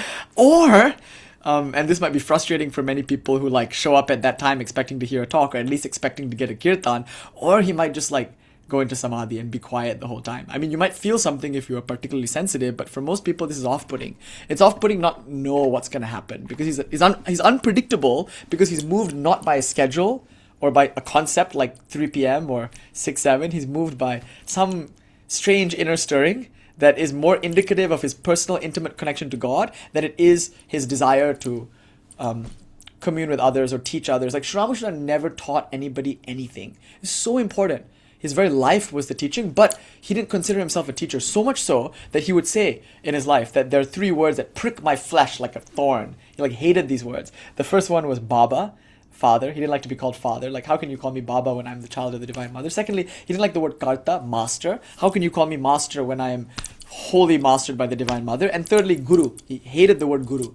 Who can be a guru? What human can be a guru? Like, think of the hubris of this claim. How can any one person have anything to say to any other fucking person that Kali can't say to them direct? You think Kali needs us, humans, to be her mouthpieces? What nonsense. She's God. She can speak to anyone, anytime, for any reason. Plus, isn't she that person? Who the fuck needs to say anything to any other person as Kali, as her representative, that Kali can't herself say to that person? Why would you say when that person is already Kali? This is crazy. It's crazy. It's absolutely crazy. It's insane to think that you can help anybody or to think that you have anything to say to anybody that will be beneficial to them. Stop it.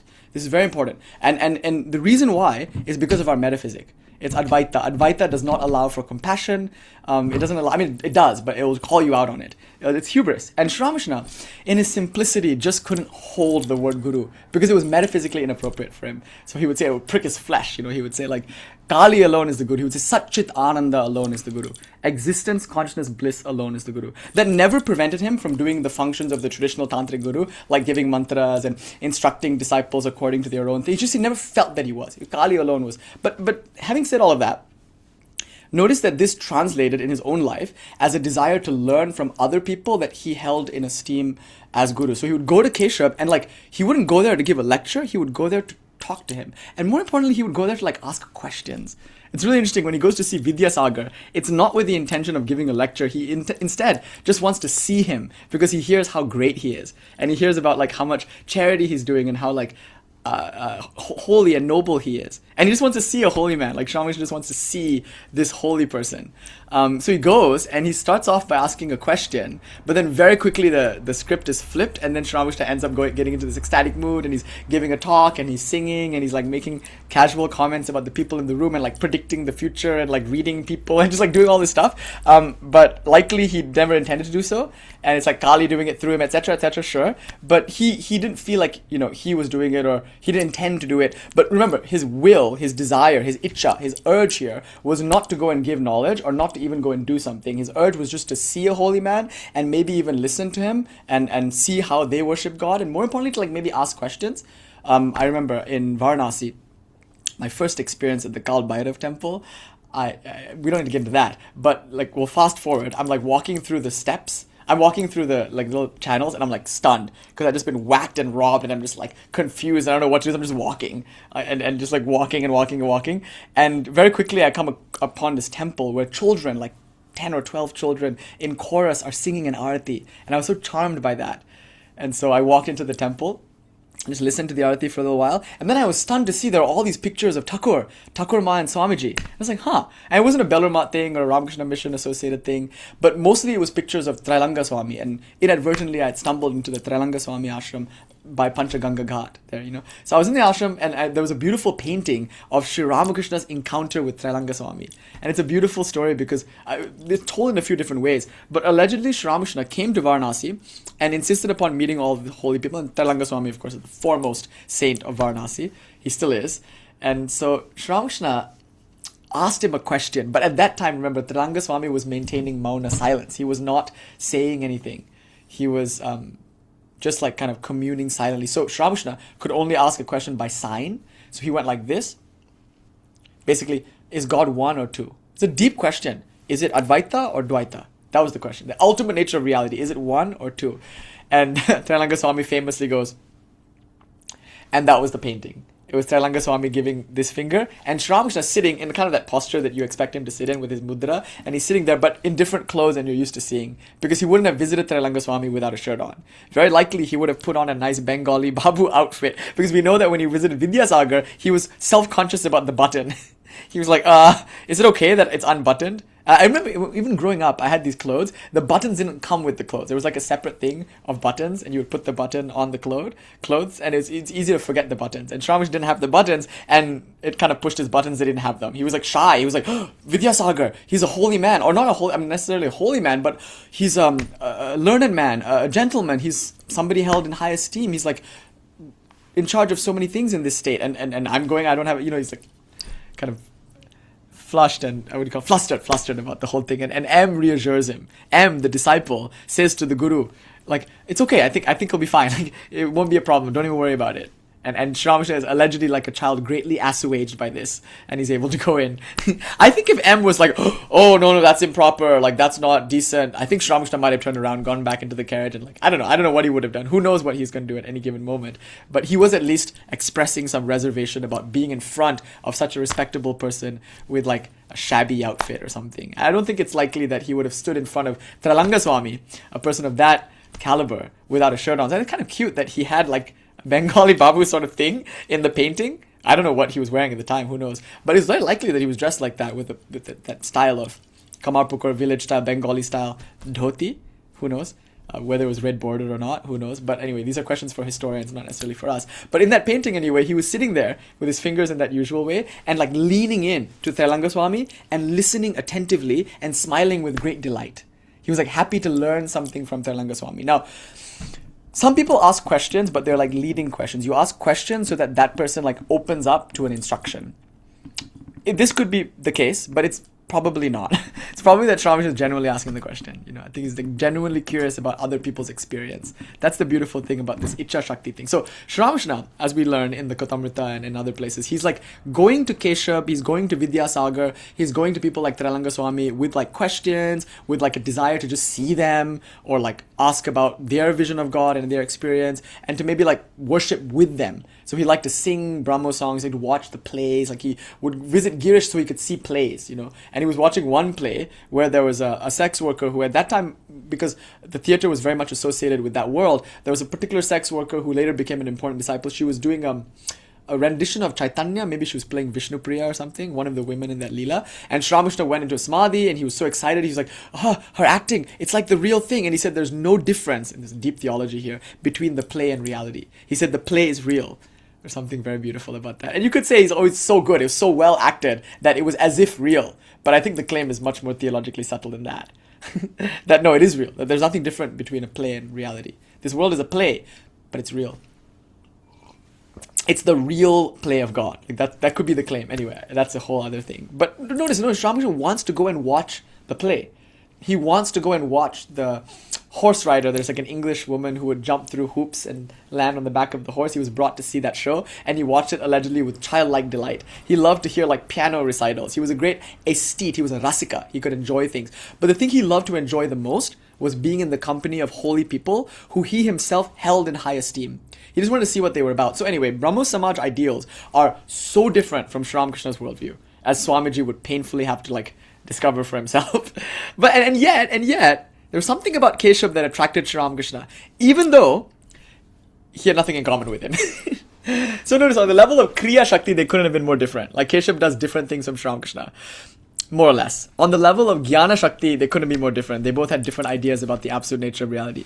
But what about on the level of Ichcha Shakti though? However different their worldview might be, however different their practice might be, I think what they had in common was that they were both really sincere lovers of God, really like deeply committed to spiritual life, but each understanding it according to their own capacity. That's what they had in common. And so when they got together, they would mutually enforce each other's enthusiasm. That's why Keshav would just like go ham in his newspapers and magazines about Sri Ramakrishna, and which Sri Ramakrishna would kind of tease him about. It's like, why are you saying all these things about me? Look, you're attracting all sorts of people to my place that what these people are worthless. He would even say, like, they're worldly people. You know, one time he said, these people are like monkeys. When they're sleeping, they look like they're at peace. But then in a few moments, they'll open their eyes and jump from roof to roof and go pillage the neighbor's garden. He's like, that's what you guys look like when you're meditating. You guys all look like monkeys who are like making a show of being peaceful. But I know that the moment you open your eyes, you're going to be agitated as you were before. He would say, what's the point of meditating for 2 minutes? Like, oh, you close your eyes. You know, Shamaji would mercilessly tease them sometimes. And yet he loved them. And yet he would go and watch them. He loved the singers and he loved the plays. And it was wonderful how much he loved the Brahmo Samaj, given how much he had different views from them. That to me is so beautiful. Anyway, the Brahmo Samaj people loved Sri Ramakrishna, mostly because Keshav was obsessed with him, but also because Vijay Goswami and other leaders of the Brahmo Samaj were really into him. They could see what he was worth. So they would flock to him and he would go to their festivals and whatnot, and they would have conversations, theological conversations. They would often be very humble and sweet, and they would be like asking questions like, oh, can householders realize God? Or like, tell us about Kali or something like that. In one place, it's so interesting, in the steamer, Keshav Chandra Sen, who doesn't believe in Kali or any idol worship, asks Sri Ramakrishna to talk to him about Kali. I mean, this could mean two things. One, Keshav is coming around on the whole Kali thing. It's possible, because Vijay Krishna Goswami did on a lot of issues that he previously didn't, But I think in the second possibility is more exciting to me. Keshav actually doesn't give a fuck about Kali. He just wants to see Sri Ramakrishna be like enthusiastic about Kali, because that's what Sri Ramakrishna loves the most. Right? That's his home base, is talking about Kali. So in my view, Keshav is asking Sri Ramakrishna to talk about Kali, because what he wants is not the Kriya. He's not asking, okay, what ritual should I do to worship Kali? Obviously, he's not going to ask that. He's not asking even for Jnana, although overtly that seems to be what's happening. How many different forms of Kali? How does Kali sport? That's the question, right? How many different Leelas of Kali are there? Like, how does Kali play? And then Sri Ramakrishna answers the question quite seriously. Oh, there's Rakta Kali who comes in the time of famine. There's this Kali, there's that Kali, there's Smashana Kali. He like kind of explains the different Kalis. And already you're getting kind of excited, hopefully, because in the conversation about is Kali a deity in a pantheon, you're realizing it's not just the murti, it's also the bhavas. Like each Kali might have a different thing to say, a different ritual, a different mantra even. I don't know. Anyway, so having said all of this, is it the case that Keshav really wants to know? Like, does he really want to know how many ways Kali is playing? Especially given that he doesn't believe in Kali or even like intend to worship Kali? Okay, maybe now he's coming around, but I think it's much more likely that he just wanted to see this virtuoso play some motherfucking violin. You know? Like, he might not even appreciate violin music, but he appreciates the virtuosity with which a violinist can play. Like, he just wants to see Sri Ramakrishna bhav the fuck out. And he knows that this is maybe going to get him to do it. Like, it's just wonderful. They just like shared each other's enthusiasm. Anyway, I bring all of this up to point to a particular conversation that Sri Ramakrishna was having with the Brahmo people. And he said something really interesting there. He said something like, you might not accept their way of worshipping. And I think he's referring to like Krishna Puja or Kali Puja or something, I forget. But he says to these Brahmo Samaj people, you might not accept their deity or their way of worshipping, but can you at least accept their love? You know, later Swamiji would put this in a different way. He would say, Sri Ramakrishna is Love personified, meaning Sri Ramakrishna, if nothing else, he was just pure love. But more importantly, Sri Ramakrishna would say, Swamiji would say, now what's the difference?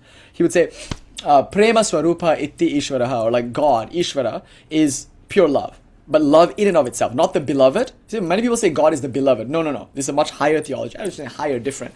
God is not the beloved. A beloved is there, okay, Krishna, Kali, whatever. But no, that's not God.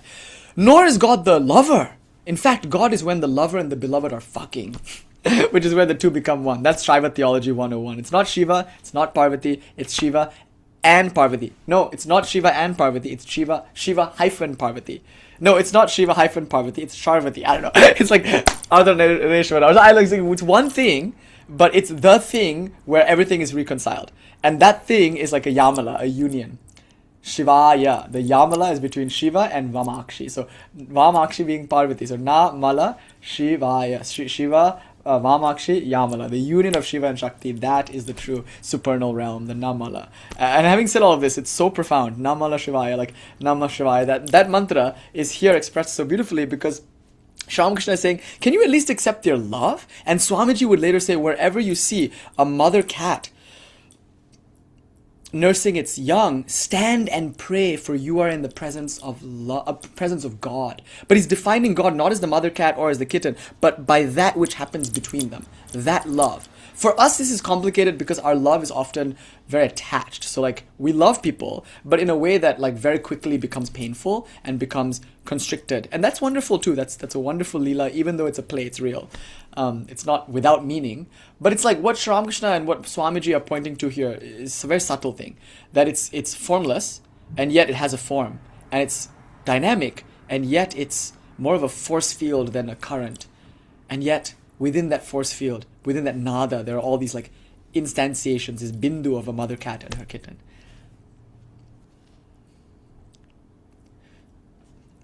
Like that idea that God is love.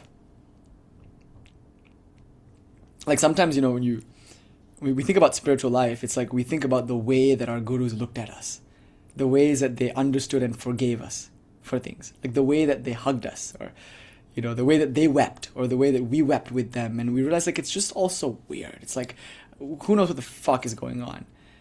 But like, there's like a misting in the eyes. There's like some look, and it's just love, and it's like unconditional love. It's so pure that it feels so cheesy and so like problematic to even talk about. You can't, because it's not an object. It's not the lover who is an object. You can point it to. It's a noun. That's the lover, and nor is it the beloved, which is the object to which the love is given. Those two can be pointed out. Oh, there's Krishna, there's Kali, there's Christ. Fuck all those guys.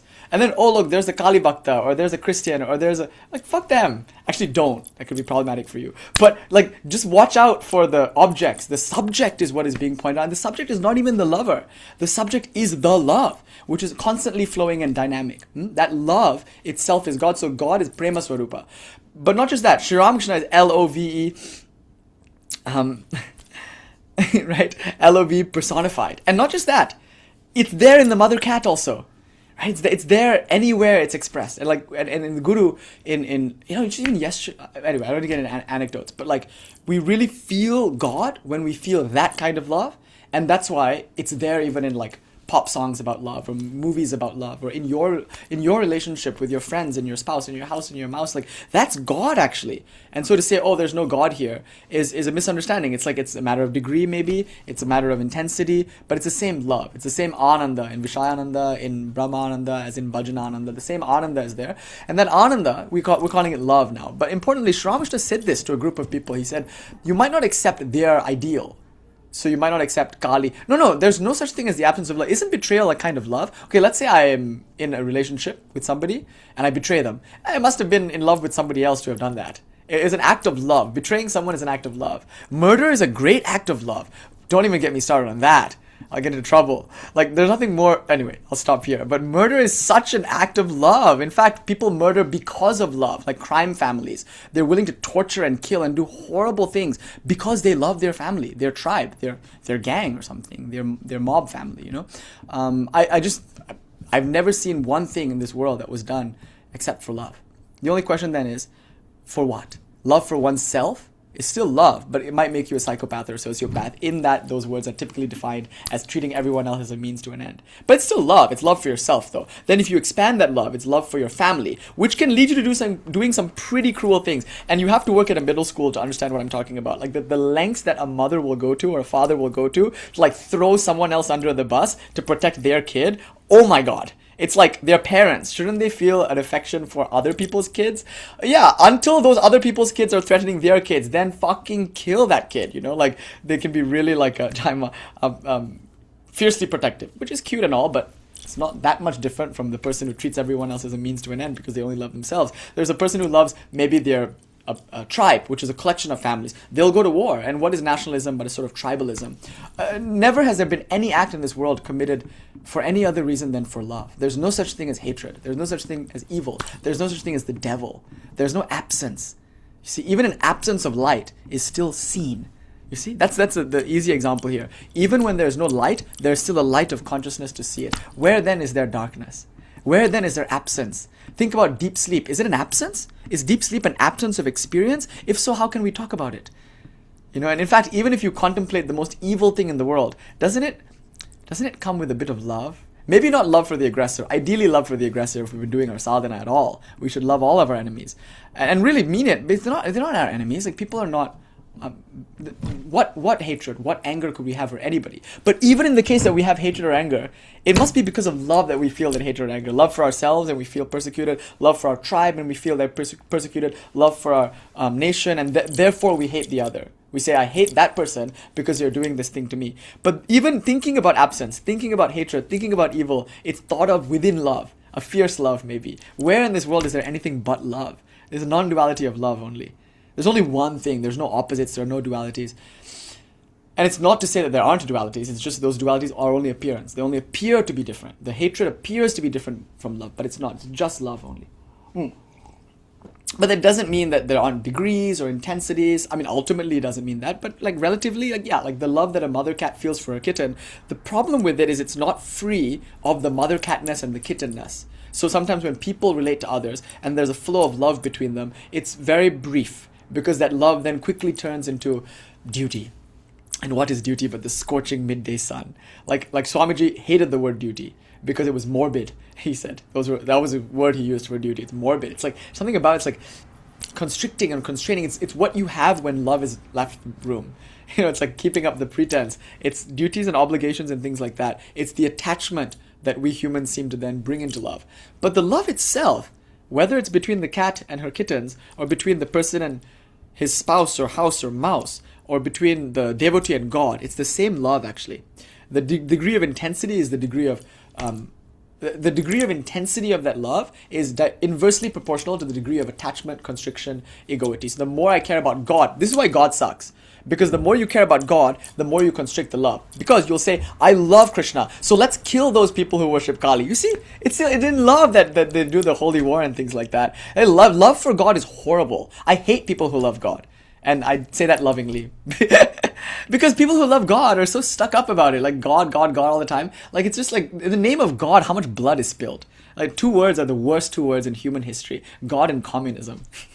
But it's out of great love that people kill in those names, right? So fuck God. I hate God. I never want to talk about God again. What is that but a concept? But like a tool. I hope we fall upon that sword. And then we, the lover of God, can shut the fuck up also. I hate bhaktas and I hate God. These 2 things I hate. Because they're just like the things that take away from the thing that matters the most. It's not the lover of God, nor is it God that we love. It's love itself. And that love itself is expressing itself as the lover of God and as God the beloved. But we as the lover of God, or we as God, are both of us trying to forget the objective nature and feel the subjective nature. That's why God needs me as much as I need her. Like, I'm challenging Kali sometimes, and people are like, how could you speak to her that way? I am her, and she is me. But that doesn't mean I am her. Like, we're different, and we're in a relationship, but we both are working together to do a thing, and it's called sex. Like, that's Shaivism 101. But the point here is that, like, it's a yamala, a union, but God becomes the human, so the human can become God, and both of them lose themselves in that love. So I am her japa, and she is my japa, and one day her exhale, which is me, and my inhale, which is her, will meet in the middle, and then we'll be, like, what we really want it to be, what she wants to be, and what I want to be. We're both just 2 points of, like, an expression. You know, she needs me as much as I need her. And in fact, she needs me more. She was here first. That's the whole thing, you know, like I never asked to be here. She was here first, and then now I'm here.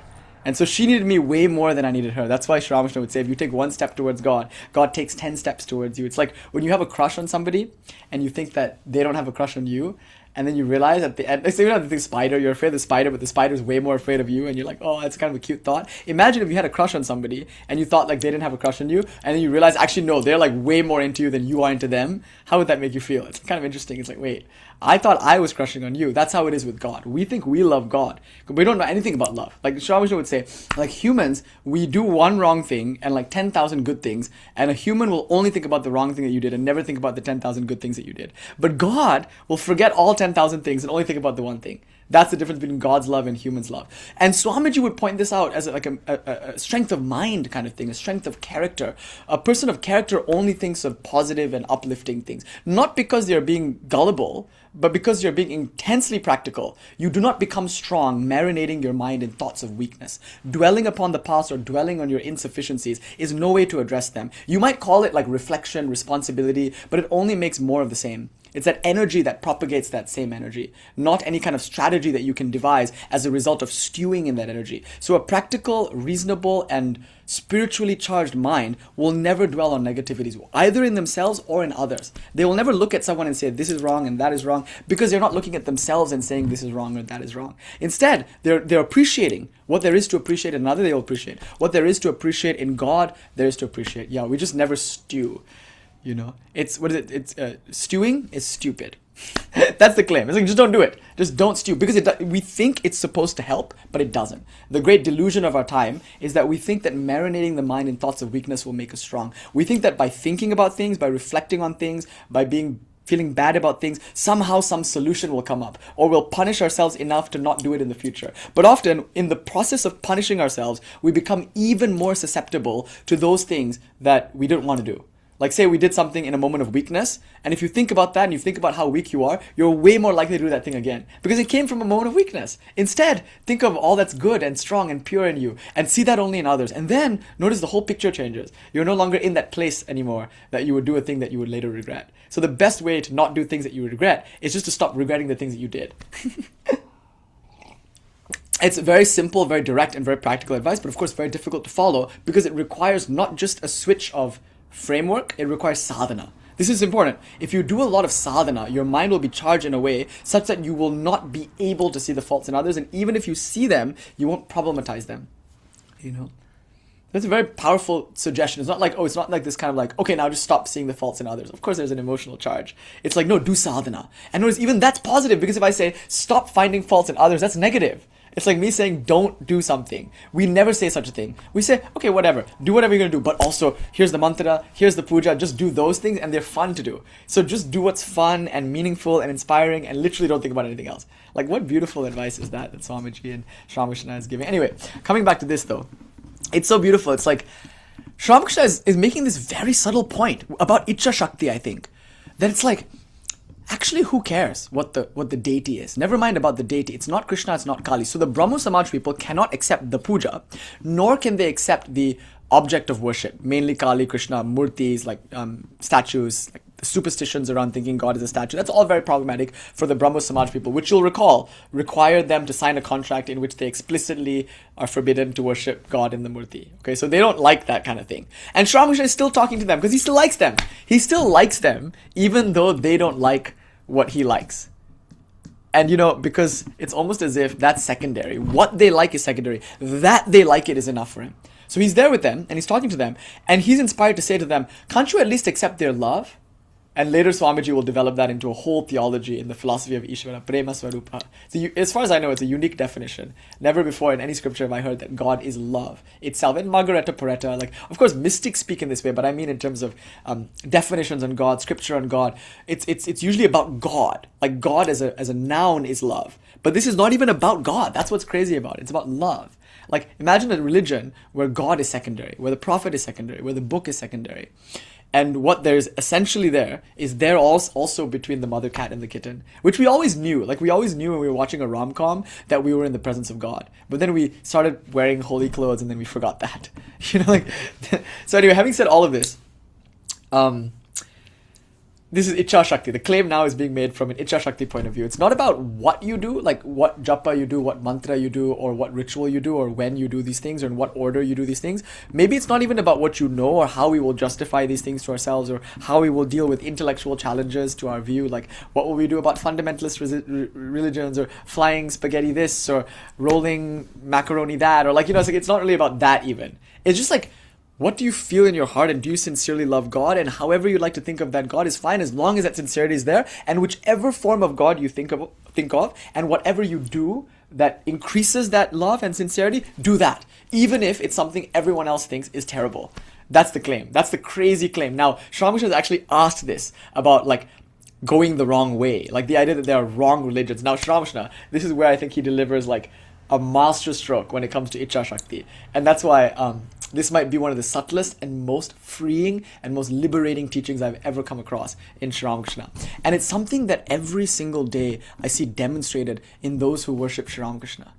You know, it's like so beautiful. Like when I meet people in the lineage, especially recently, oh my God, like you should just see how it is. It's like everybody just gets it. Like everybody just like, I really mean everybody, every single person that I've spoken to who is like seriously in this lineage, which I mean like, you know, after 20 or 30 years of really marinating the mind in Swamiji, Holy Mother and Sri Ramakrishna, like I'm really seeing everyone walk the talk here, where it's just like not only absolute forgiveness and compassion and understanding, but it's like this feeling of like there's no wrong thing in life. And you never feel judged for doing anything if you're truly in front of someone who like has marinated their mind in this sadhana. Because it's like this. So once Ramakrishna was asked about these many paths to the same place. And the example here is that there's a temple near where Sri Ramakrishna grew up, actually in Kamarpukur. Pilgrims would often pass through to get to the Jagannath temple in Puri, in Orissa, in the neighboring state. So people would pass through going to Puri. Sri Ramakrishna himself in his life never went to Puri, but later Holy Mother went on pilgrimage there and held up his picture to show the picture to the Jagannath. So Jagannath is looking at Jagannath. Ami rati tumi rata. Now, Sri Ramakrishna was using the example of like going to Jagannath. Like you will, you know, if you want to go see God, it's important you just like start walking, going to Jagannath. And the topic of wrong religions came up. So if all religions lead to the same place, right? Like if all paths eventually lead to Jagannath, what if you just started walking the opposite direction? In other words, what if you practice one of those religions, which we often like to like shit on as like not real religions? And notice, a lot of this, you guys, is just your like self-hatred. Like, because a lot of these religions that we have a problem with are religions that grew up on American soil. Swamiji had no such ill will for the religions of America. In fact, he met a Mormon once, and the Mormon preached to him staunchly the tenets of his faith. You know what Swamiji said? It's not really my thing, but you should go to India and preach it there because it might be somebody's. Isn't that so wonderful? Like the idea that like we shouldn't make fun of things because, I mean, we should. It's funny. The world is funny. But it's the spirit with which we do it. You know, it's like this like view that like somehow they're wrong or like they're commercialists or like they're corrupt or I don't know. Who knows if that's true? Like some documentaries say that it is, but I don't know. I'm not in that tradition. I've never gone and I don't know. And maybe we should reserve judgment. But if we're going to judge at all, let's just assume the worst case. Let's assume that they are wrong. And that's what I think Sri Ramakrishna is willing to do here. And so from a debate point of view, Sri Ramakrishna is brilliant because he will give an answer and then he will entertain an even if. It's so brilliant. Like, for instance, the image worship issue. M, who was very much influenced by the like anti-image worship modern movement in Bengal, he said to Sri Ramakrishna, like, surely people shouldn't worship clay. And Sri Ramakrishna's response is stunning. He's like, why clay? It's an image of spirit. In other words, he's actually responding to the issue by saying it's not clay, everything is God, everything is equally worship worthy, might as well worship God in the clay. But then he says, and even if, suppose it is clay, who are you to judge people for worshipping clay? In other words, even if they're wrong, what gives you the authority to say that they're wrong? It's not for you, but that doesn't mean it isn't for them. Like, so the next claim is really interesting. Sri Ramakrishna is always willing to give an even if, I think, in most of these issues, which is very subtle. So we actually even teach it in debate theory. Like, after you rebut a claim that an opponent makes, you like then say, even if, assuming but not conceding they're right, here's why they're still wrong. And that constitutes a proper rebuttal, because there are two levels of defense, you know. If the judge doesn't buy your first response, there's like a backup response to be like, okay, no big deal, I have something else to say here, even assuming but not conceding that my opponent is right. So Sri Ramakrishna is willing to do this, and so somebody asks him about like going the other way, and he says, let's say they do, even if there's a religion that's wrong, and he doesn't concede that there are religions that are wrong, but he's willing to accept it. Even if there are religions that are wrong, it's like this. Somebody goes the complete opposite way. Now, you don't even need to say the earth is round and that he will eventually end up, because like this is an issue of time, right? Like, okay, like yeah, he'll get there, but it'll take forever. Whereas if you just went the right way, you would get there tomorrow maybe, or the 3 days from now. So it's not even that. His answer is subtler than that.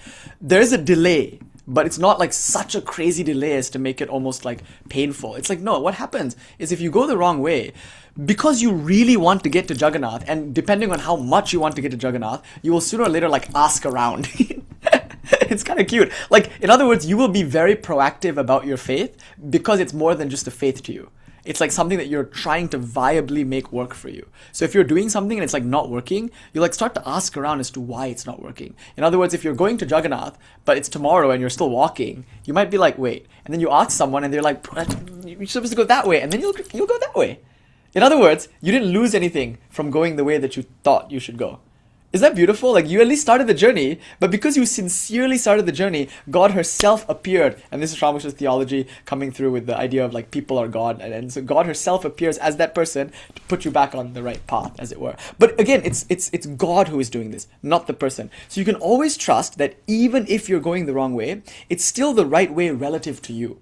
Because for you, you wouldn't have found the right way if you didn't go the wrong way, which means that was the right way. So look at the way Ramakrishna handles this. Maybe there are karmas you have to finish with, or maybe there's like, that way is actually better because if you just went straight, you would have gotten there too early. It would maybe like by the time you get there, because of this delay, it was arati, which is exactly when you needed to go. It's a wonderful thing. There's like a kind of providence working behind the scenes, and it might appear that a person is going the wrong way to everyone else, but how can they have any right to judge that person given that they are not that person?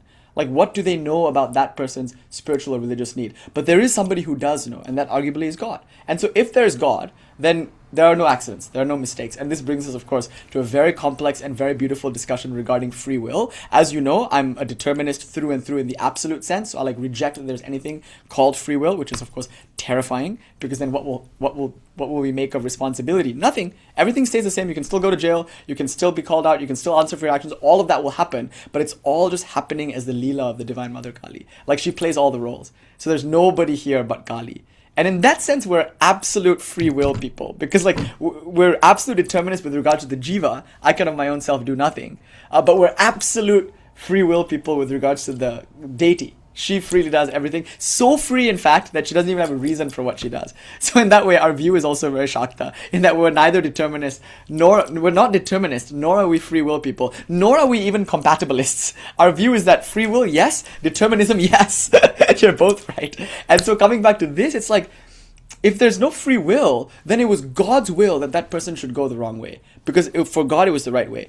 But even accepting free will, it still works. Because if there's free will, God herself will never let a person err. You know, so imagine a missionary of their own free will goes to a place where they feel there's no gospel. So they go to a part of India where no one's heard about the word of Christ. Let's just say that there's one true religion, and Christ is that true religion. And let's just say that the institutions of Christianity are actually representing that true religion. Even in that case, don't you think it was God's will that those people didn't have the gospel? Then again, it was God's will that a missionary was bold enough to go there and give them the gospel. Now, if they refuse to hear it, isn't that also God's will? It's a remarkable thing. God cannot suddenly disappear in that equation the moment when something happens that is inconvenient. It's like God was there in the missionary, God was there in that group, and God was there in their refusal to hear the mission or believe the missionary and hear the gospel. So if they don't convert, that isn't their fault, it's God's fault. Like, if God really was compassionate, then not only would God have sent the missionary, God would have also moved their mind such that they were inclined to believe what the missionary said. Even accepting free will, like, there's still some room for God's like influence in that free will, or creating the circumstances in which that free will will be maximally beneficial for that person, if indeed she cared. I mean, in that sense. But of course, you can argue here that might be going too far. Like, at that point, God becomes a tyrant, robbing the sovereignty of the person. Like, all of those claims would, be worth taking up. But not to get into a free will determinism debate here. The claim is simpler than that even, and much more innocent and direct. The claim is just, it's okay. We can only go off of what we know now, and if we're second guessing ourselves all the time, trying to find like what the right religion is and what the right deity is, like what we should be doing with our time and why we should be doing it or how we should be doing it, if we are paralyzed by all of this, that's okay. But it's preferable to just go with what you got. Like, what you have available to you, that's the best basis upon which to make a decision. And so we just have to have faith in that. Because even if it's the wrong decision, and we've already established how there aren't any wrong decisions, but even if it costs you something, at most it costs you a delay, a detour, and who knows that it won't be a pleasant and wonderful ride. You know what I mean? It's like, are the consequences really that bad? I mean, the guy just maybe spent an extra day or two walking a dusty road. Maybe it was hot. Maybe he was tired. But maybe he has friends. Yeah, go with what you got. Go with what you got. So the first response now I want to give to this question, the question that we opened with. Should I worship one deity or many? right? Like, should I just have one mantra and one puja for one form of tantric divinity? Or is it okay for me to have many mantras and many different pujas? And is it okay for me to like play with the krama, the sequence with which I do this? The answer is always yes, yes, and yes. Why? Because at most, it's a delay. That's it. Like, that's like at most the risk here. It's like maybe you thought this would work for you, but then it doesn't, and so now you can reroute. Maybe it's at 180, you just turn the other way and you realize, okay, well, impersonalism is the way now because personalism worked for. It could be radical or it could be subtle, but the course correction will come, and your ability to course correct will also come, but that's not your problem. What a thrilling view. It's a thrilling view to know that you can just trust yourself. But also that it doesn't dismiss the possibility of going the wrong way, but it's ultimately going to be the right way, because we can suspend judgment even on that, on the faith that there is such a thing as a benevolent and loving God. Otherwise, why would we even be asking this question?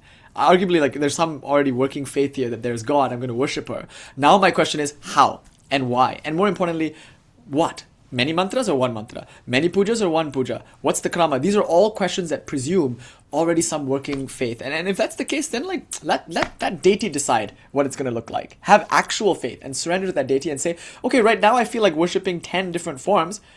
What else can I go off of but that? And then somebody says, don't do that.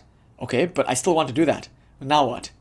And then it's like the whole thing is God's play. It's like, okay, maybe I want to do that more than I want to listen to them. And more importantly, maybe when they tell me something, that's there to help me do what I'm supposed to do. Like, it all checks out in the end, but ultimately we only have this to go off of. What's my inspiration? It's almost as if Sri Ramakrishna is saying, that's the thing that matters. Your sincerity and your love and your desire to realize God, that's central. And how you do it, even if it's like abjectly wrong, by the eyes of like every major world religion, your sincerity alone will compensate for that error, as it were. So you can even set up this sort of like scale where it's like the more traditional something is, the more tried and true it is, the more likely it's going to work without sincerity. The more sincerity you have, the more likely it is even a boof-ass like new religion will work. And that's why Swamiji was kind of like warm to religions that we now maybe sometimes rubbish and make fun of. It's like, yeah, we make fun of them because they're new and because there's like all sorts of controversy around them.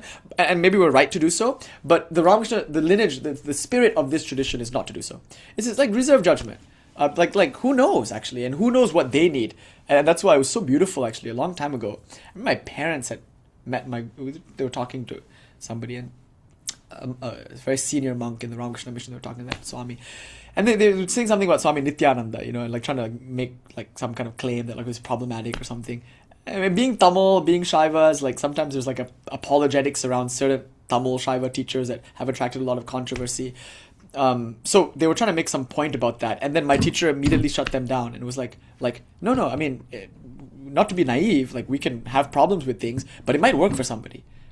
Who are we then to say that that's bad? It might not be for us, and we should honor that, but that doesn't mean it isn't for somebody. So that's the beauty of this view. It's like, let's say something is objectively bad, like objectively wrong.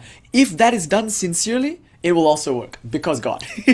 Right? So this is a theistic devotional claim here. It's like, because God is benevolent and totally in control, then you don't have to worry about a thing. You just like do what you want. So if you want to worship many deities and you feel like you need 10 mantras, yeah, go for it.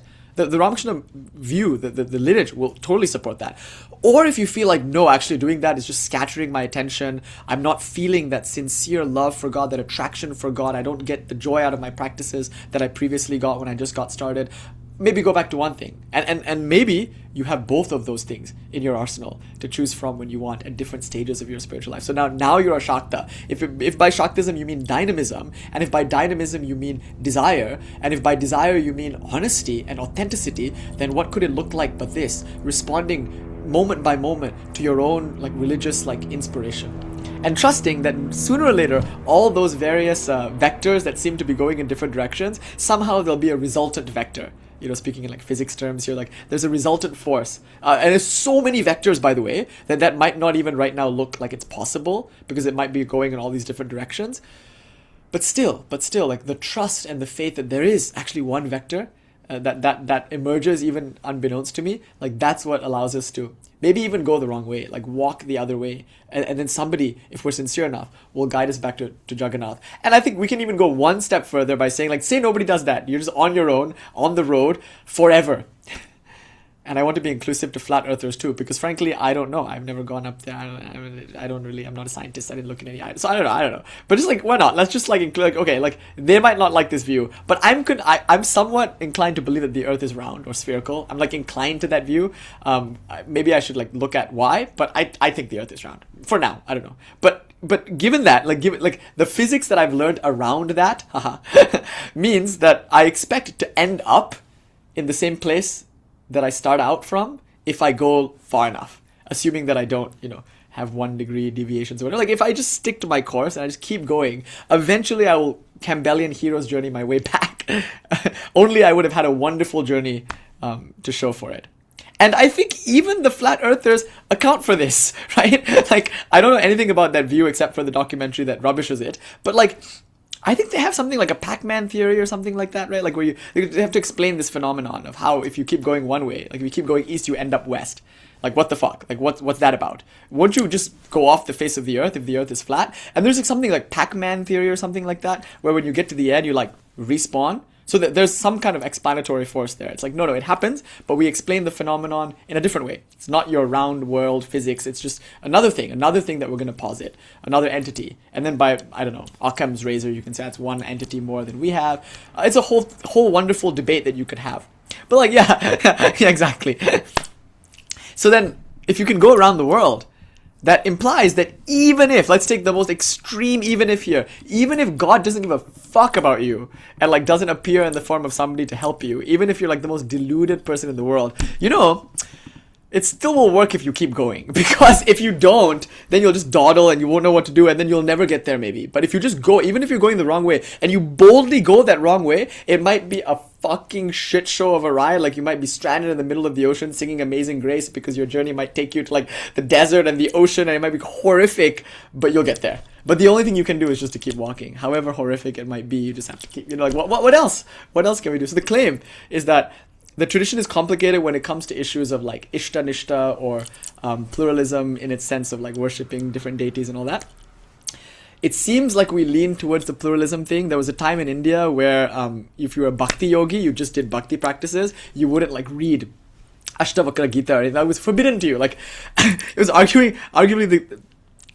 It's arguably the case that if you read Ashtavakra Gita, it will harm your bhakti. So they're mutually exclusive. So if you're going to do bhakti yoga, stick to personalism, stick to dualism, stick to like not necessarily dualism, but at least theism. Stick to like puja and japa and prayer. Don't read impersonalist texts like Ashtavakra Gita. And previously it was argued that like if you're doing jnana yoga, arguably you've left behind all the bhakti stuff and even the raja yoga stuff. You've left all that behind because at the end of the day, why would you try to reform a mind that you are not? Why would you worship a God that you now understand is about a superimposition on reality? If that's the case, then you should just read the Ashtavakra Gita. There are some people who spend all their lives meditating and other people who spend all their lives like acting. So there's a tension between Raja Yoga and Karma Yoga, the contemplative life and the active life.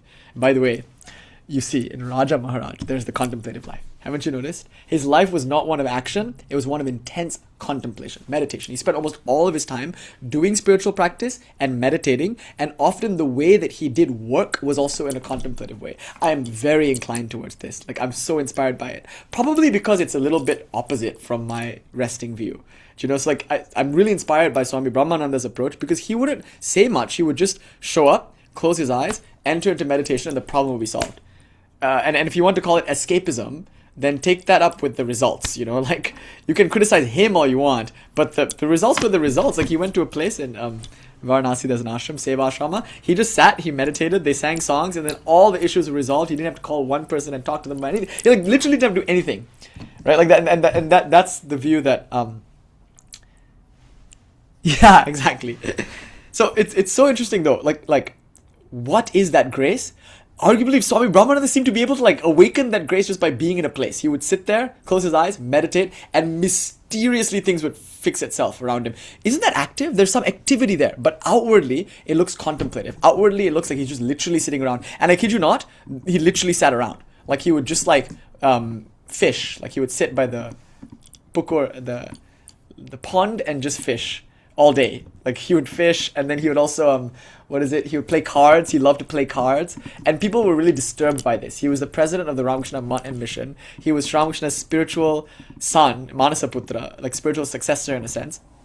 And if you go and see him, often you would see him fishing or playing cards, which is not what you expect of a holy man. He like really defied societal expectations of holiness, because he would smoke his hookah and like recline like a raja, true to his name, on the divan. Like he was very much like Ramakrishna in that way, that people were often shocked to see him. Like when people saw Ramakrishna, they would have heard a lot about him, but then when they actually saw him, I remember one person in their reminiscence, which is there in the appendix, I think, of the gospel, they were like, why does he have a cushion? It was like so sweet. It's like the holy person should not be reclining on a cushion. It's kind of innocent. There's like a cushion and he's like on the cushion. And this person who is reminiscing about this is like, that's not proper, because that person is obviously addicted to comfort and luxury. This is what a babu would do. But isn't he a baba? Why is the baba behaving like a babu? Also, he has leather shoes. What the fuck? Shamusha had leather shoes. And like that, I think, was problematic to many people for various reasons. And so, was it leather? He had some shoes that were problematic to some people. They had issues with his shoes. I forget exactly what the details are, you know.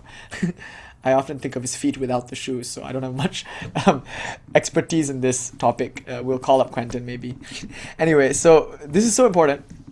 Yeah, I know. It's like that, almost like Nero, like watching Kali Yuga burn and smoking a cigarette or something. It's like, what? Why are you lounging at a time like this? But Sri Ramakrishna would defy expectations in this way. Acting like now a ghoul, now an inert thing, now like a child of 5. Swami Brahmananda was disturbing to people in that he was so indrawn. He would like, he'd be sitting there, he was supposed to sign a piece of paper. I heard this story by someone who was the sevak of someone who was there. So that person was trying to get the president of the Ramakrishna Mountain Mission to like literally just sign one line on a piece of paper on a document so they could carry out their work. And you know how they are in the Ramakrishna Mission. It's like, let's go, like we got work to do. God is starving in Bihar. Let's go over there and feed them. Sign this paper so we can get the, but he just like stared at it.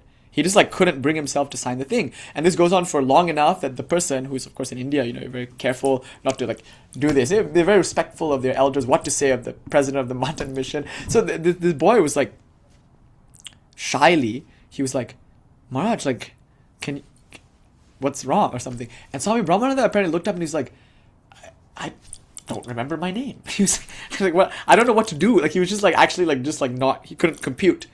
It was really interesting. So in that sense, activity-wise, he didn't seem like a very capable, efficient, like you would say he has problems with executive function. Maybe that's one way you could put it. But no, he didn't, because no one has demonstrated such tenacity in sadhana. Like he would like meditate in intense periods of time, like the activity that it requires to sit there and close your eyes and keep your mind on one thing, like the inner conquest that Raja Maharaj is demonstrating seems to be at odds with his outer world, where he's just talking about mangoes, fishing, playing cards. Arguably a lot of that was towards the end of his spiritual life, but during the course of his spiritual life, what tremendous sadhana he did. It was active in a contemplative sense. Yes, and look at this is even crazier. He had astral and mystical and spiritual help. So he committed to getting up at midnight and meditating all through the night in Vrindavana, because mystically he felt that that was the best time to meditate in Vrindavana. Isn't this executive function? If you want to meditate and you suddenly decide, okay, I will meditate at 3 p.m., but that's when you're sleepy after a big meal and it's time for a siesta and the sun is blaring. I personally would rather eat like a Big Mac and brush my teeth at the same time at like 7:45 a.m. than try to sit and meditate at like 3 p.m. or something. It's like, no, I love to meditate at night. And for that reason, I might plan to meditate at night. But like, it takes executive function though, right? To like decide for yourself how best to use your time and then stick to it. So if you decide that meditating at 3 p.m. sucks, but you find yourself sitting there at 3 p.m. because that's the only time that you have in the day to do it, that's a fail, like in terms of executive function. Like we took the L on that. Like why am I here forced to meditate at a time that I know is not productive for me? That's what we do. Like most of us, our spiritual life, it's like we don't have executive function there. Even though we might be great in the corporate world or whatever. Swami Brahmananda though, he like knew, first of all, mystically, what times were best to meditate, and he had such discipline and rigor in keeping to those times. That was beautiful. He was able to like arrange his life and go to places and meditate at times that were like productive. So that therefore, Swami Brahmananda would get more out of an hour meditating than I would, because his executive function is way better in terms of spiritual life. He's sensitive to things that I have no idea about. But you know what else? He also had help. Like, if he, for whatever reason, couldn't wake up on time to meditate at the time that he decided to meditate, literally a ghost would show up and wake him up, and the two of them would meditate together. So Swami Brahmananda's life is full of like these mysterious, mystical stories of him talking to ghosts, him having ecstatic visions of God, and his life was characterized mostly by japa, puja, homa, and inward contemplation, but that meditation is on deity with form. Like, the personal God was way more important to him. And he loved music and song. He was more of a bhakta than anything. And as a bhakta, he's more like associated to Krishna. So he's Rakal, Krishna's playmate. And some of his final words were, "Put anklets on my feet, I want to go dance with Krishna," or something like. But also in the same breath he would say, "Brahman is being poured into Brahman," when somebody poured lemonade into his mouth. Actually, the real statement in Bangla is even weirder, right? He said, "My mind is in the Brahma Lok, pour your lemonade on that." Something weird. He was kind of like incoherently talking about Brahma Lok or something. Anyway, all of that aside, he seems to be more of a bhakta, he seems to be more of a personalist, and he seems to be more contemplative. That's the Brahmananda kind of legacy. Swami Vivekananda, who was born in the same year, 1863, he's like outwardly the opposite. He's active, he's storming around the world, dancing this crazy Shiva Tandava kind of thing. He's more Shiva, but as Shiva, he's more inclined to jnana and the impersonal and the formless. So he's like more interested in Advaita, and more importantly, he detests in the beginning Rakal's religiosity, going to the temple and bowing to Kali. And there's a tension between Swamiji's active, like, the world is God. Why are you sitting and closing your eyes and like meditating when God is there? Like say Latu Maharaj, right, was doing japa, and Sri Ramakrishna comes to Latu and says, "Hey, the one on whom you're doing japa is now making chapati. Go and help her." And Latu, like, from that point on, became a very important aide and servant of Holy Mother, because he realized that serving Holy Mother is way better for his sadhana than sitting there and absent-mindedly doing japa at 3 p.m. By the way, Latu never slept. Do you know what this? Like, Sri Ramakrishna once, offhand, like, said to Latu, "Do you think God sleeps?" From that point on, Latu resolved never to sleep again. It's I sometimes ask Maharaj about that story. He gets very careful, and he's like, he talks me up, and it's like, no, like Latu is a very exceptional person, but it was hard for him. It was hard to stay up. Like, he was very sleepy. There was like tamas, all we are, but he just, fought it. It's very interesting, Latu's story with that. But anyway, Latu, he was doing japa. His life was very contemplative. I'm sure that helped. But his life was very contemplative. I mean, take what you can get. I don't know. The instruction was the instruction. It didn't say like, anyway, it didn't say "and no chai," right? There was no, "Now, do you think God sleeps? Get to work." And there was an "and no chai." Like, what the fuck? Like, you know what Wall Street is like? Like, do that, but in spiritual life. You know what I mean? Like, everywhere else, let's say you had to cram for a test tomorrow, right? It's a very important test. You might drink a really strong cup of coffee or 3 to stay up and do it. But now when it comes to spiritual life, you won't. You're like, "Oh no, coffee agitates me." The same executive function, the same determination that you would use to make money, you don't have for realizing God? How weird. Did you ever even want to realize God? No wonder nothing is happening. There's no itcha, no sincerity. If there was itcha, you would die for it. I know. And I'm including. I'm just I'm just going to be real, right? Like, if that's okay in that context, suddenly it's not okay in this. Just see what I'm saying. It's like, I don't know. I'm making a Vamachara point here, and I want to be careful about that. It's not for everybody. Some people will die. Okay. That's the problem, right? Like, if you want to make claims on this side of the tradition, that's okay. You're like, well, some things are worth dying for. Like, that's the problem. It's like, this is going to be really bad advice if you want to stay alive, but maybe that's not the only ideal. So we're spiritually capitalist. I was talking to somebody today. I'll tell you a story, and that's why I was late today. It's a nice and important story, I think. We're spiritual capitalists. We're talking about East, West, and things like that. And the person that I was talking to, he was saying something like, "Yeah, it seems like the West is very greedy, we're very materialist, like we're always trying to acquire something." And I said, no, you don't understand. There's a false dichotomy. The East is just as greedy. Only our acquisitions are in the realm of spirit. We're more interested in acquiring ideas and practices and like realizing them in the interiority of consciousness. The Western world, and I would argue for the most part, has been like that too, up until recently, where suddenly the quest turned outward. And it's equally valuable, it's just maybe not as equally as rewarding. And so therefore this discussion is coming up. But notice, with the same drive, it's just that you might be on Wall Street. We're just on the banks of the Ganga, but the same kind of, it should be there, like that same kind of energy is there, vigor is there. Icha, again, it all comes down to this Icha Shakti. With that zeal, I think, zeal or earnestness or sincerity. So many English words, but Ramakrishna he liked Vyakulata. Vyakulata is the important word here. Okay.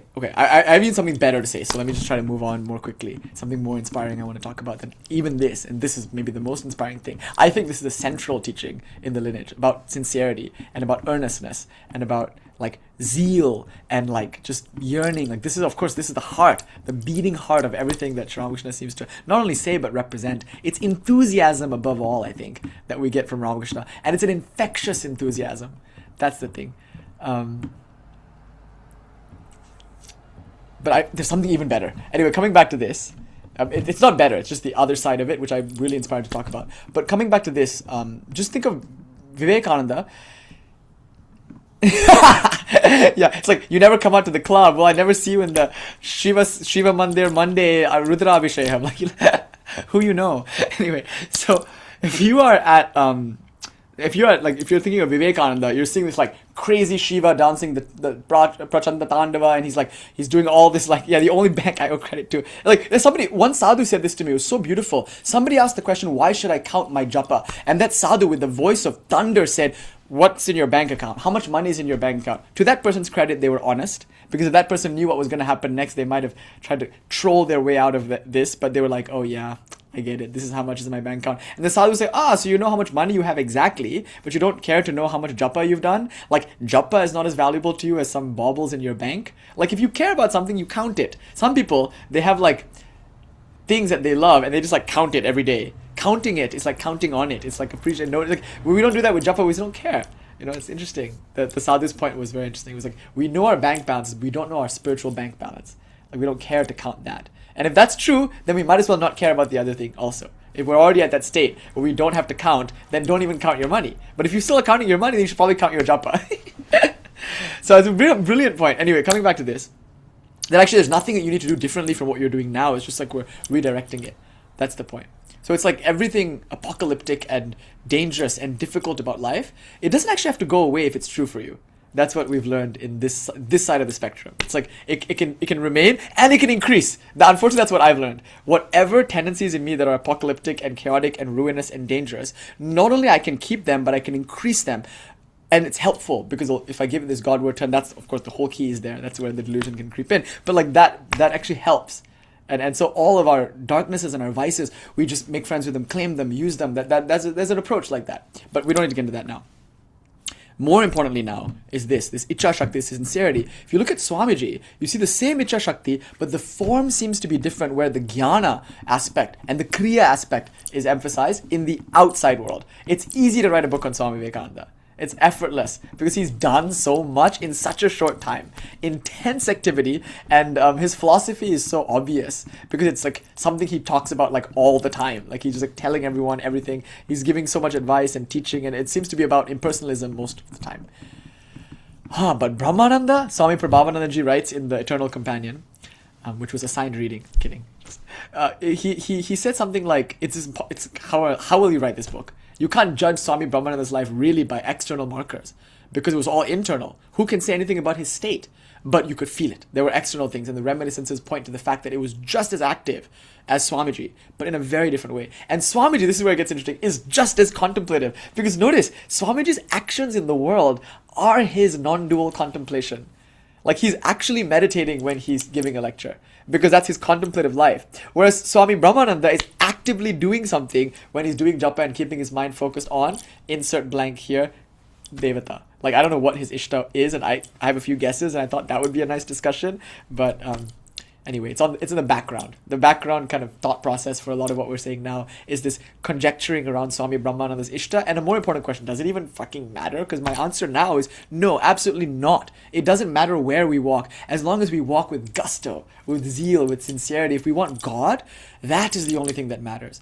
And by what form, by like how, it doesn't matter, as long as we want. And the maybe we can even make a subtler point, and the wanting itself might be the point. I don't know, but I don't want to go there now. That's who can say.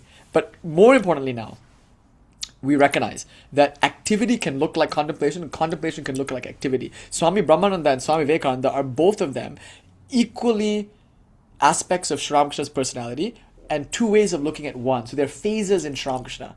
And we think of deities in the same way. They're all phases of the same deity. But are they different phases? Only apparently.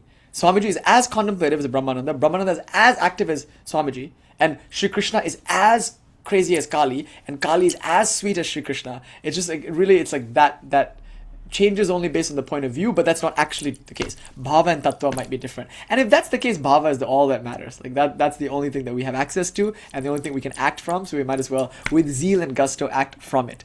But the sincerity is the point here.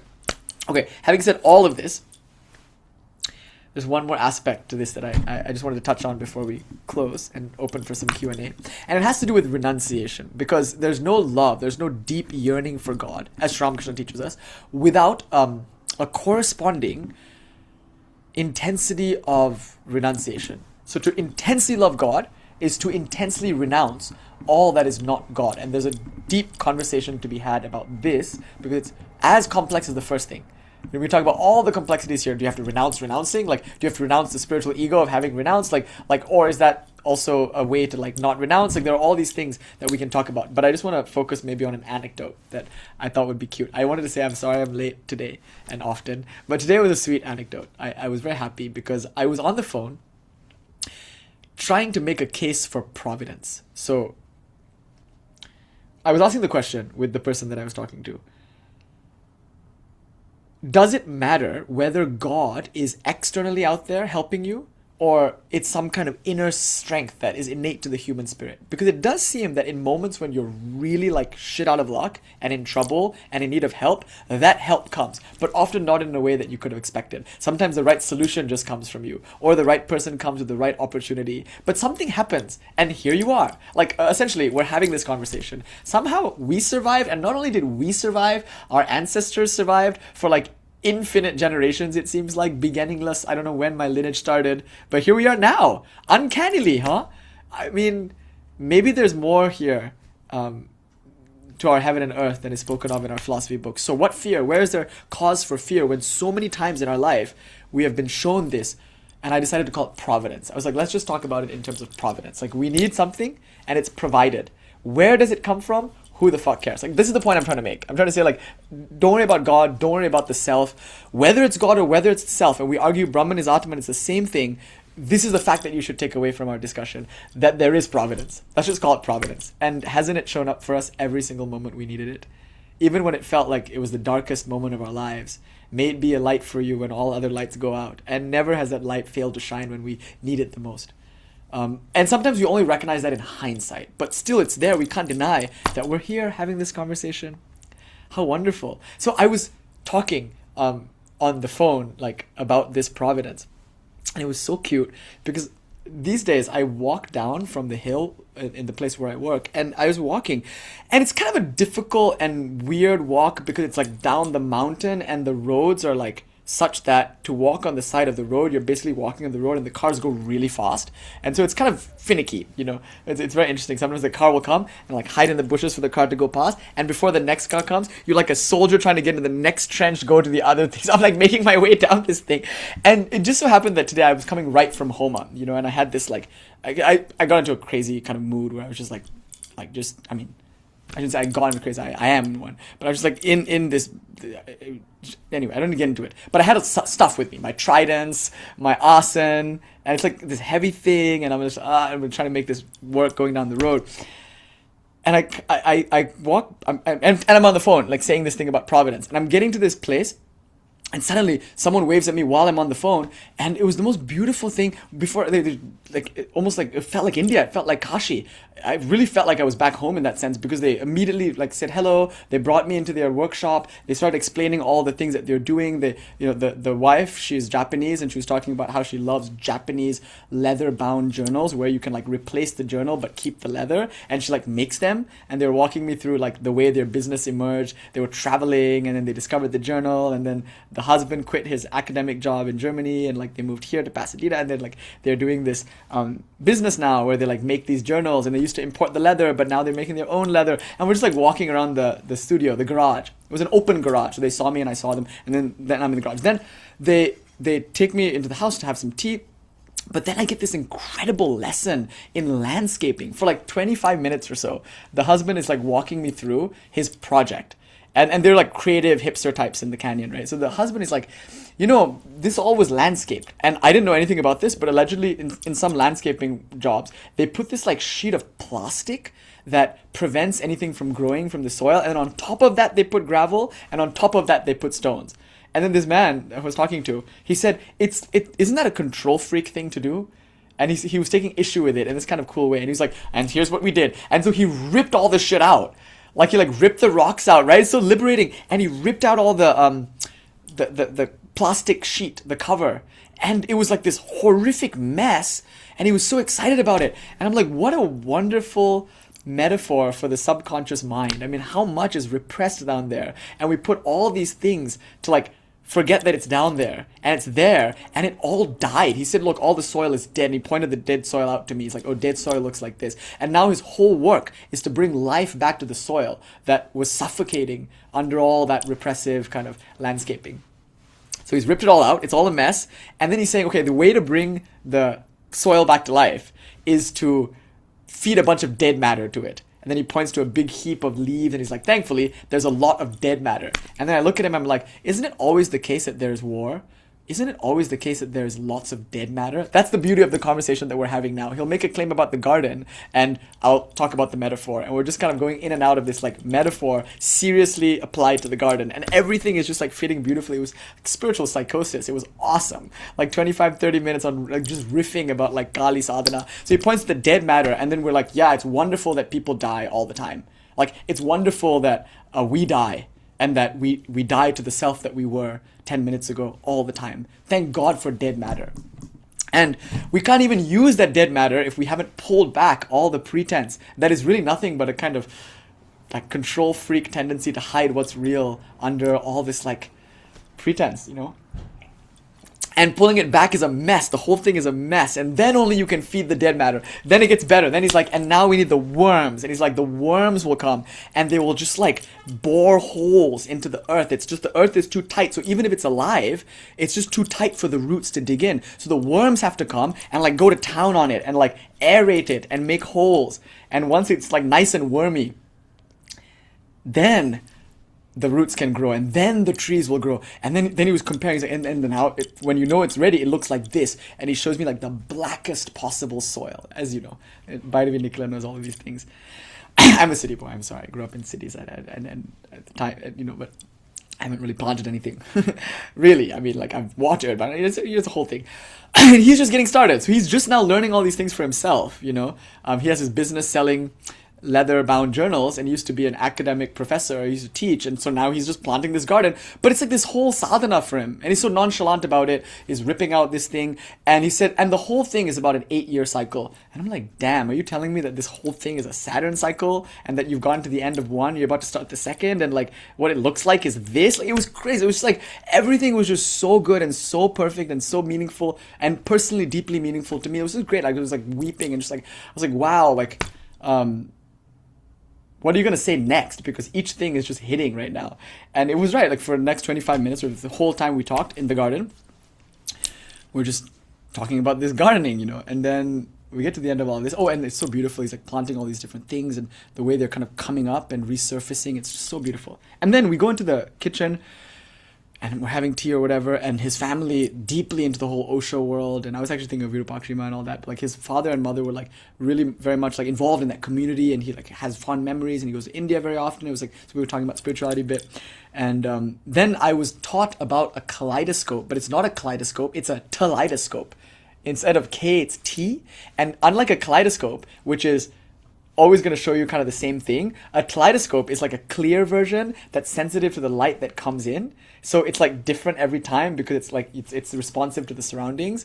And that was really trippy and cool. And then the tea that she served me had like glitter in it that if you held it up against the sun, it would shine like a tea kaleidoscope. And I'm just like talking to these two for like hours, maybe about an hour, not hours, but it was long. And it was like just really like so moving and sweet. And it felt like India. It felt like just like, and I had this option, and this is interesting, to maybe have a more comfortable ride down the mountain.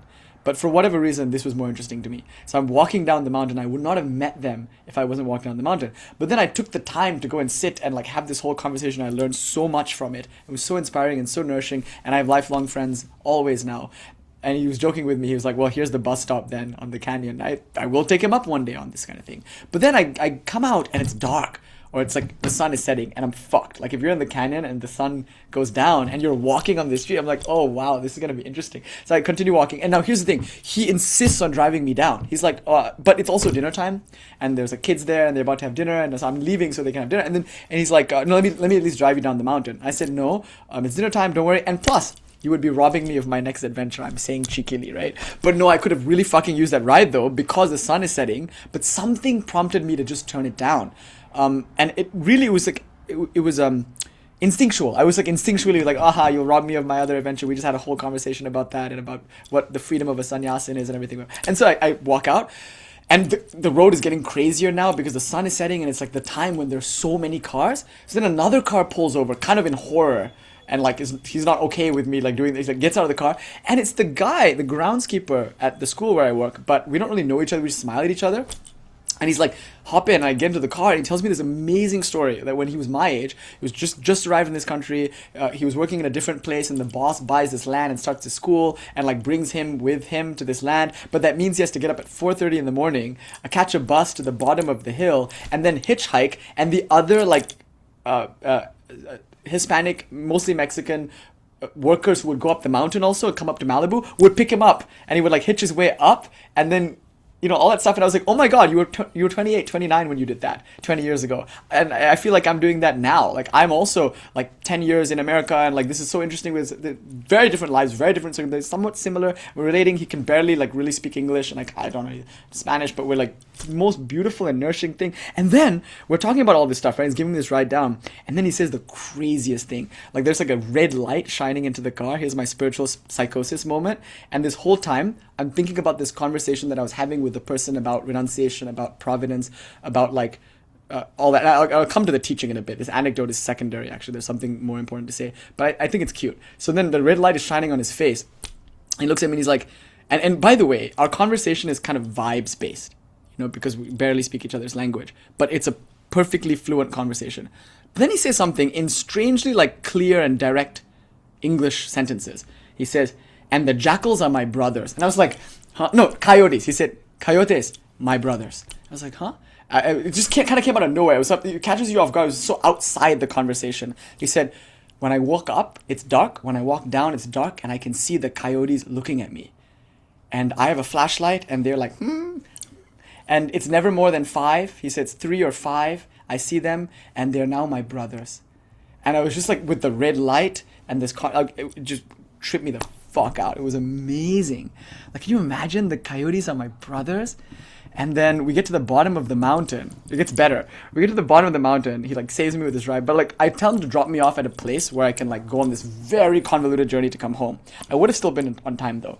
But instead of that, I asked him where he's headed. And he just so happens to be going to West LA where I'm going. So I have more time with him in the car. So I'm like, yeah, I'll just come with you there. So we're going and we're talking about our lives and stuff and like family and like how his kids are like my age now and like his life. And it's beautiful. He said, like, look at me, I have no... And then he's trying to make it, like, trying to say, I'm so healthy. And he's like, I'm healthy because I walked 40 minutes every single day, 5 days a week, up the hill. And so he's saying, like, I'm happy that I could do that. And, like, his life is just, like, waking up at 4:30, going to work, coming back at, like, 8, and, like, spending time with his family. And, like, that's what he's been doing for 20 years. And he's full of joy. And just, like, so, like, strong and happy. And we're talking about stuff, right? And then... he asked if I have any siblings here, because he's saying like, okay, like it's helpful when you have family. Like I had family when I moved out. He's like, do you have any siblings? I said, yeah, I have a brother. And I pointed at him and we had a nice laugh. And then we like both like almost at the same time were like, coyotes are our brothers or something. Which is there's so many like so many levels to that statement. When you think about like immigration, there's so many. It was just. And we like in that moment it was clear that we meant all of them. It was like just crazy. But anyway, then we get to the spot where he's dropping me off, and I have an idea as to where I think I can get the bus. And I'm like, oh, you can do this stop. And he's like, no, like this is better for you. So then he drops me off at this new spot, and I'm at the corner of this like place, and there's a wine and thing or whatever. So I'm in there, and I'm like, I need to use their bathroom. So I was going to do this like houseless person thing, which I don't really succeed at doing because I really looked the part, and I mean I am. But I walked in and I was like, in one sense, in one real sense, and they know it. I walked in and I was going to say, can I use your restroom? And it's almost always no in Santa Monica, right? Like people will never let a houseless person use the restroom. Often they won't. It's very hard because they have public restrooms also. So I knew that we promised. I went in there. I'm like, I'll have this beer and I'll have this grilled cheese. Now can I use the restroom? So then I went and I used the restroom. I come out and I sit so I can have this grilled cheese and this beer. And I sit, and the moment I sit, the woman across from me, she says, "I know you," and she points right at me, and we like get into this heated, almost like I want to say 2 hours, but I think again it was more like an hour and a half maybe. But it's already like 5:30. Like when I sit down for this conversation. I only really meant to go in there for 10 minutes, and the sandwich was just an excuse for me to use the restroom, It's like if I have to pay $10 now to use the restroom, fuck it, But then she like points at me and she like recognizes me from a debate tournament or something with the middle schoolers.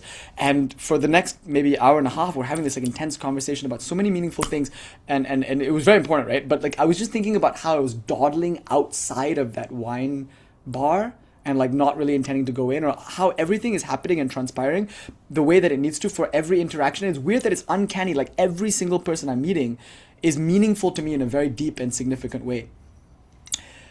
And that's why I was late, so I'm sorry. But not sorry also, because like the reason why this is weirder right now is because I'm trying to like tell this person something, and a lot of these are voice memos. Like I'm talking to them, texting them, like sending voice memos. So like, but every time I would try to send a voice memo, when I would make a point about something, I would be interrupted by one of these occurrences. So the first time I'm on the voice memo, I see the people in the garage, then I go in and talk about the leather-bound books and get the tea. The second time I'm trying to make this voice memo again on the second piece, and then the car pulls over and my friend Abe gets me down the mountain. The third time I'm trying to make this voice memo, I walk in and I meet these people. And each time, all I'm trying to say in the voice memo is this. That's the last thing I'll say tonight, and I think this is the most exciting thing to say. The thing that you find is the beating core of Sri Ramakrishna's message. It's this.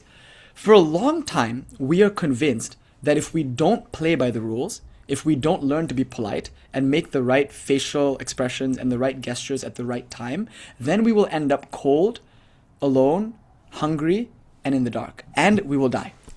If we don't fit in, if we don't play by the rules, in other words, if we don't accept society and its structures and its power dynamics and its hierarchies, then we will be cold, we'll be hungry, we'll be alone in the dark, and we will die. That's the claim. So we collectivize, we humans collectivize as our defense against the dark arts. Our art is to defend against the dark, and that's called society. And we make up a bunch of 6-7 rules like money, and we all decide to play by them, because otherwise the alternative is we will die, right? That's the contract that we inadvertently opt into, whether willingly or unwillingly. That's what it is to be in this world, as it were. And then we are told it's a virtue, that it's being practical or being considerate or even being polite. The word polite, I think, has roots in politics. To be polite is to know how to play the game, to play the field, to be politically correct. So being politically correct is polite. Correctness, rectitude, is also often externally enforced by rules that we often don't think about and should not think about, lest they cause all the rules to like collapse. So, the sadhu or the sadhvi, the sannyasin, sannyasini, renunciant, there's no one way that needs to look. But it at least looks like this. The willingness to experiment with what would happen if you just didn't opt into that contract. That's like it, right? Like I think at core, it's an experiment. It doesn't even need to be like poetically made into a kind of Renaissance movement of a primordial humanity prior to all society. Like we don't need to get into that. We just have to say like, what would it be like for me to not do this actually? Like what would life be like if I was cold and hungry and in the dark and alone? And would I die? And first of all, would I even be cold and hungry and in the dark? And if I was, would that be so bad? And the only reason you're willing to take up that experiment is because somewhere along the way, you might have sensed that there's another way to be here. And it's not that, and I was saying in the voice memo, I was telling this person, I'm trying to like almost explain why I was being so harsh about a certain thing and so uncompromising about a certain thing. I was saying that like, it's not that, these are my words, it's not that I have a problem with authority per se. And it's not that I'm against rules, structures, and society. It's just that what is the case is not necessarily what ought to be the case. That's all I'm saying. Like my only claim here is that if there are societal rules, and if there are authorities, and if there are power structures, it's not that we have to get rid of all of them, it's just that we ought to question them. And if they are found wanting, if they don't actually protect the people they claim to protect, if they don't actually align with our values, and if they don't, worst of all, if they don't mean anything to me, then why should I continue to opt into them? Why should you? That was basically where I was coming from. So I was saying, like, I won't apologize for my lack of politeness or political incorrectness about this issue, because it's the truth for me.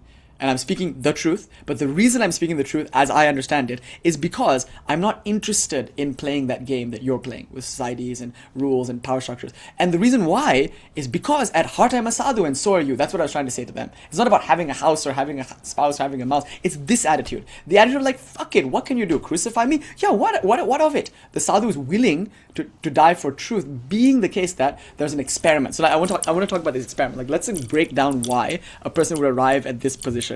Is it stubbornness or is it something else? And that was my experiment. I'm trying to get on the voice memo, which is being confirmed in like a very spiritual psychosis kind of way. So here on the voice memo, I'm saying like, okay, so here's the experiment. At some point, you realize there's a kind of hypocrisy to this. I'm doing things that I don't really care to do, like work jobs I don't really like, or I'm talking about things with people that I don't really want to talk about, with whom I don't really want to spend time.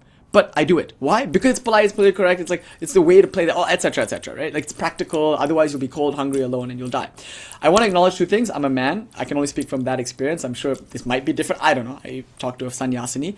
But secondly, also, yeah, I grew up somewhat more comfortable. I'm acknowledging that I never had in my upbringing a feeling of scarcity. I'll put it that way. So these two things, like, these facts were also true for many of the monks of the Ramakrishna mission, especially Swamiji and Swami Brahmananda. So just acknowledging those two facts, putting that on the table first. Here's what I felt. What if I tried? Like, what if I just tried not to do all of those things? And again, this is not so crazy because I come from a culture, from a tradition where this is the highest virtue. And not only that, I was born into a family that worshipped exclusively Lord Shiva as the be-all, end-all of divinity, and Lord Shiva is the renunciant par excellence. So my idea of God is a sadhu. Like, my highest ideal in life is autonomy, sovereignty, freedom from society, which of course to society looks like eccentricity. So Shiva is of course our vision of the most enlightened state. Just freedom, a naturalness, a wildness even, if you want to put it that way, a self-sufficiency, an inwardness. A sadhu. Shiva is a sadhu at the end of the day, So that's what I've always aspired to, and I've sought it in playing in rock bands and everything. Like, everything was an experiment in this direction, but it's not coming out of nowhere. It's coming from a long-standing tradition of a culture that has revered this lifestyle above all. So the Indian culture is not gullible. Like, obviously there are people who put on this color cloth or that color cloth to scam you. Like, obviously there's a lot of shams and imitators, but they must be imitating something real. That's our cultural stance on it. Like, if there are people taking advantage of our reverence for sadhus, it's only because sadhus are to be revered. Do you see what I mean? Like, I don't think Indians will ever become jaded or cynical about sadhus, because you can take the Indian out of India, you cannot take the sadhu out of him. And that's way more true of Shaivas, I think, because our whole religion is premised upon renunciation. Shiva is the ultimate symbol of renunciation. And having said all of this, right, India has tried the experiment for at least 9,000 years of its known history, at least that, by conservative estimates. It's something that we've been doing and refining forever, and it's something that we have such reverence for. Even fear, obviously everyone has fear for the sadhu, fear of the sadhu, and fear that their children will become sadhus, but that doesn't stop them from revering sadhus. And even when they can't understand sadhus, because often a true sadhu can never be understood, neither to themselves or to anyone else, because they're outside of any metric of understanding. They don't stand under, they're standing over. And see, you can only overstand them, never understand them. So that was so stupid. That was such a weird Indian uncle joke to make. It's like Indian dad jokes, these etymological. Anyway, so coming back to this, the sadhu is just weird. Like Shiva, he's Vichitra, he's a weird figure. Because it's somebody that's kind of liminal, marginal, transient.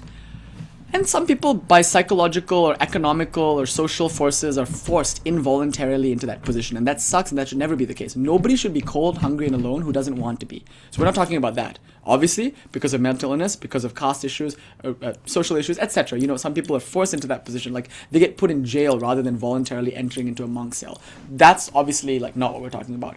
But those of us who voluntarily put ourselves in these positions for short periods of time or for extended periods of time, however we conducted this experiment, let's not forget that it was an experiment that we in India have tried to perfect. People have done it all over the world, by the way. Christian mystics, Sufis, rock and roll musicians, people, all artists, I think. But like, I think people have done it forever. But in India, it's like a cultural obsession with us, this renunciation. We're just obsessed with it because we sense that there's something about it that is deeply holy and good and real and true and authentic. Because we sense that there's something deeply inauthentic or at least unfulfilling about the way we do things otherwise. So if we sense a kind of hypocrisy or pretense in the way we're moving about in the world, there's a leonine strength that awakens in the sadhu to say, okay, I will try not doing this, because even if it means coldness, hunger, aloneness, and death, so be it, because that's at least better. But I don't even know that it means that until I try. So the sadhus try, and we're emboldened by those who came before and did it. We're emboldened by Shiva, who represents it, and so we try.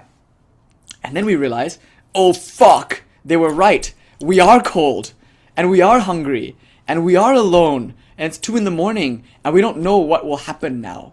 And it's uncomfortable. So that's what immediately we realize, that it's fucking uncomfortable. And it only becomes more so the case the longer we do it. It's charming for a week, right? And then it becomes almost unbearably uncomfortable. And the thing about it is, it's not just the cold or the hunger, right? It's about the listlessness, the loneliness, the feeling of being a marginal liminal figure that can only have fleeting, like transient interactions and never really put your roots down kind of feeling. There's like a weird, listless, lonely feeling about it.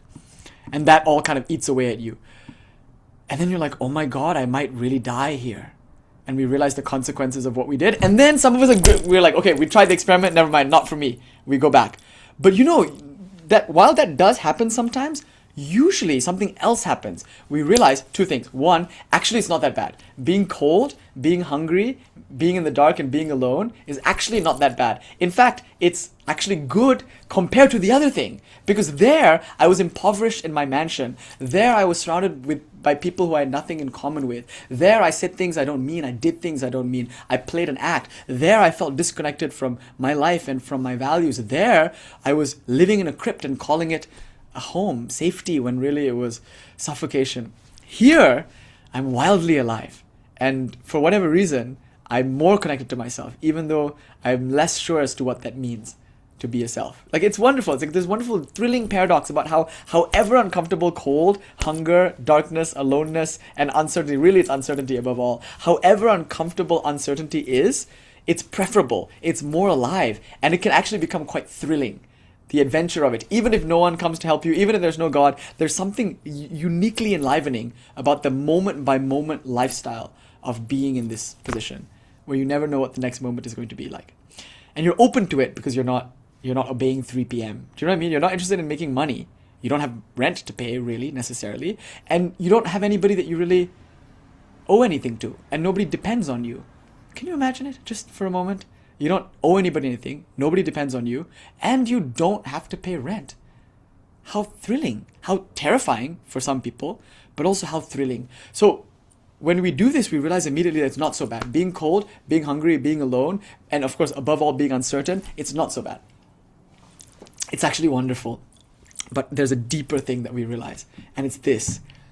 Actually, she will never let me be really cold, or really hungry, really in the dark, or really alone. Because somehow or rather, mysteriously, she comes and presents a meal when I most need it. Not when I want it. That's the thing that it's kind of hard to get our heads around, because we want a meal at 3 p.m., but she might feed us at 8:45. And the thing is, we don't know that it's coming at 8:45, so we can't bear that it's not here at 3 p.m. That's one of the struggles, right? It's like, I want a meal now because I'm hungry now and it's 3 p.m. I don't know that I'm going to get that meal at 8:45. So it's really horrible that I'm not getting it now. Let me just go get a job at a place I hate, and like, let me go marry someone, and let me just go have children. Let me just go do that, because at least I can have my meal at 3 p.m. And then the sadhu maybe has the courage to say, well, fuck your 3 p.m. What if I just wait a bit? Let's see what happens. And then fuck 8:45, some mysterious, like, unlikely thing happens, and there's the meal. And you're like, whoa, that was so weird that it makes me almost believe in God. And that's it. That's how the experiment starts. You almost start believing in God until there's no more plausible deniability. Now I think you're in full-on spiritual psychosis. You're like, what the fuck? Like, this is weird. Why is everything happening exactly what it needs to in the best possible way that even I couldn't have predicted? After an all-night Homa, that Billie Eilish song about the dream that's actually a nightmare really fucking hit. Kieran like made a reference to it at the Homa. I didn't know it because it's, unfortunately, I'm a 90s kid. I don't know, sorry. And I'm a millennial. So is she though. I'm like, wow, you're like way more. But then I heard the song. I just missed Billie Eilish. I don't know why. Like I just like didn't. I just didn't have any. It wasn't part of my diet. I don't know. Nobody gave me any. Anyway, so then she shows me the song, and it's like that. Like, yeah, like what if I could just have my way and get everything I want? It's like, what if I realized that was actually a nightmare, because it would have been so limited. I would have had the meal at 3 p.m. and I would have missed out on the friend and the life, like life memory that happened at 8:45 when I was open to a different way of getting that meal. And that's ultimately the test of this lifestyle, where it's like, right, it's profound. The test of this lifestyle is like the willingness to hold out for 8:45 with the understanding that 8:45 might never come, because there's no 8:45 in mother's schedule. It just happens when she wants and not when you want. And then when we're okay with that, then we become sadhus. But what's interesting is that when we're okay with that, we realize that it's actually okay. It was all okay, because we're going to get the meal. Swamiji, he went further with the experiment. Somebody tried to give him a meal when he was starving and footsore in Vrindavan, and he ran from that guy. And the person chased him and against all odds caught up to him and insisted that he have the meal. That kind of thing, you know? So today, I was going to be given a ride down the hill. I rejected it. But I was to have the ride down the hill. And look, that second person shows up. And that time I didn't have to reject it, because I inadvertently did the experiment of running away from help that I could have used, only to receive it literally further down the road. But wait, if I had taken the help the first time, I would have missed out on my new friend, with whom I have so much in common and with whom I enjoyed a really wonderful conversation. And if I'd not gone with my friend, I wouldn't have ended up at this place where I met this woman who I'm soon going to collaborate with on something at her school, and she's at another middle school, and there's a debate thing. Anyway, but that whole thing was contingent upon me turning down the first ride. But turning down the first ride proves the experiment that if I am to have a ride, I'm going to have a ride, whether I want one or not. And it's definitely not when I want one. That's the interesting thing, because what do I know? So that's the kind of thing. It's like, you're like, those are the moments when we realize what sannyas really looks like. It's not the color of cloth. It's not a house or a mouse or a spouse or lack thereof.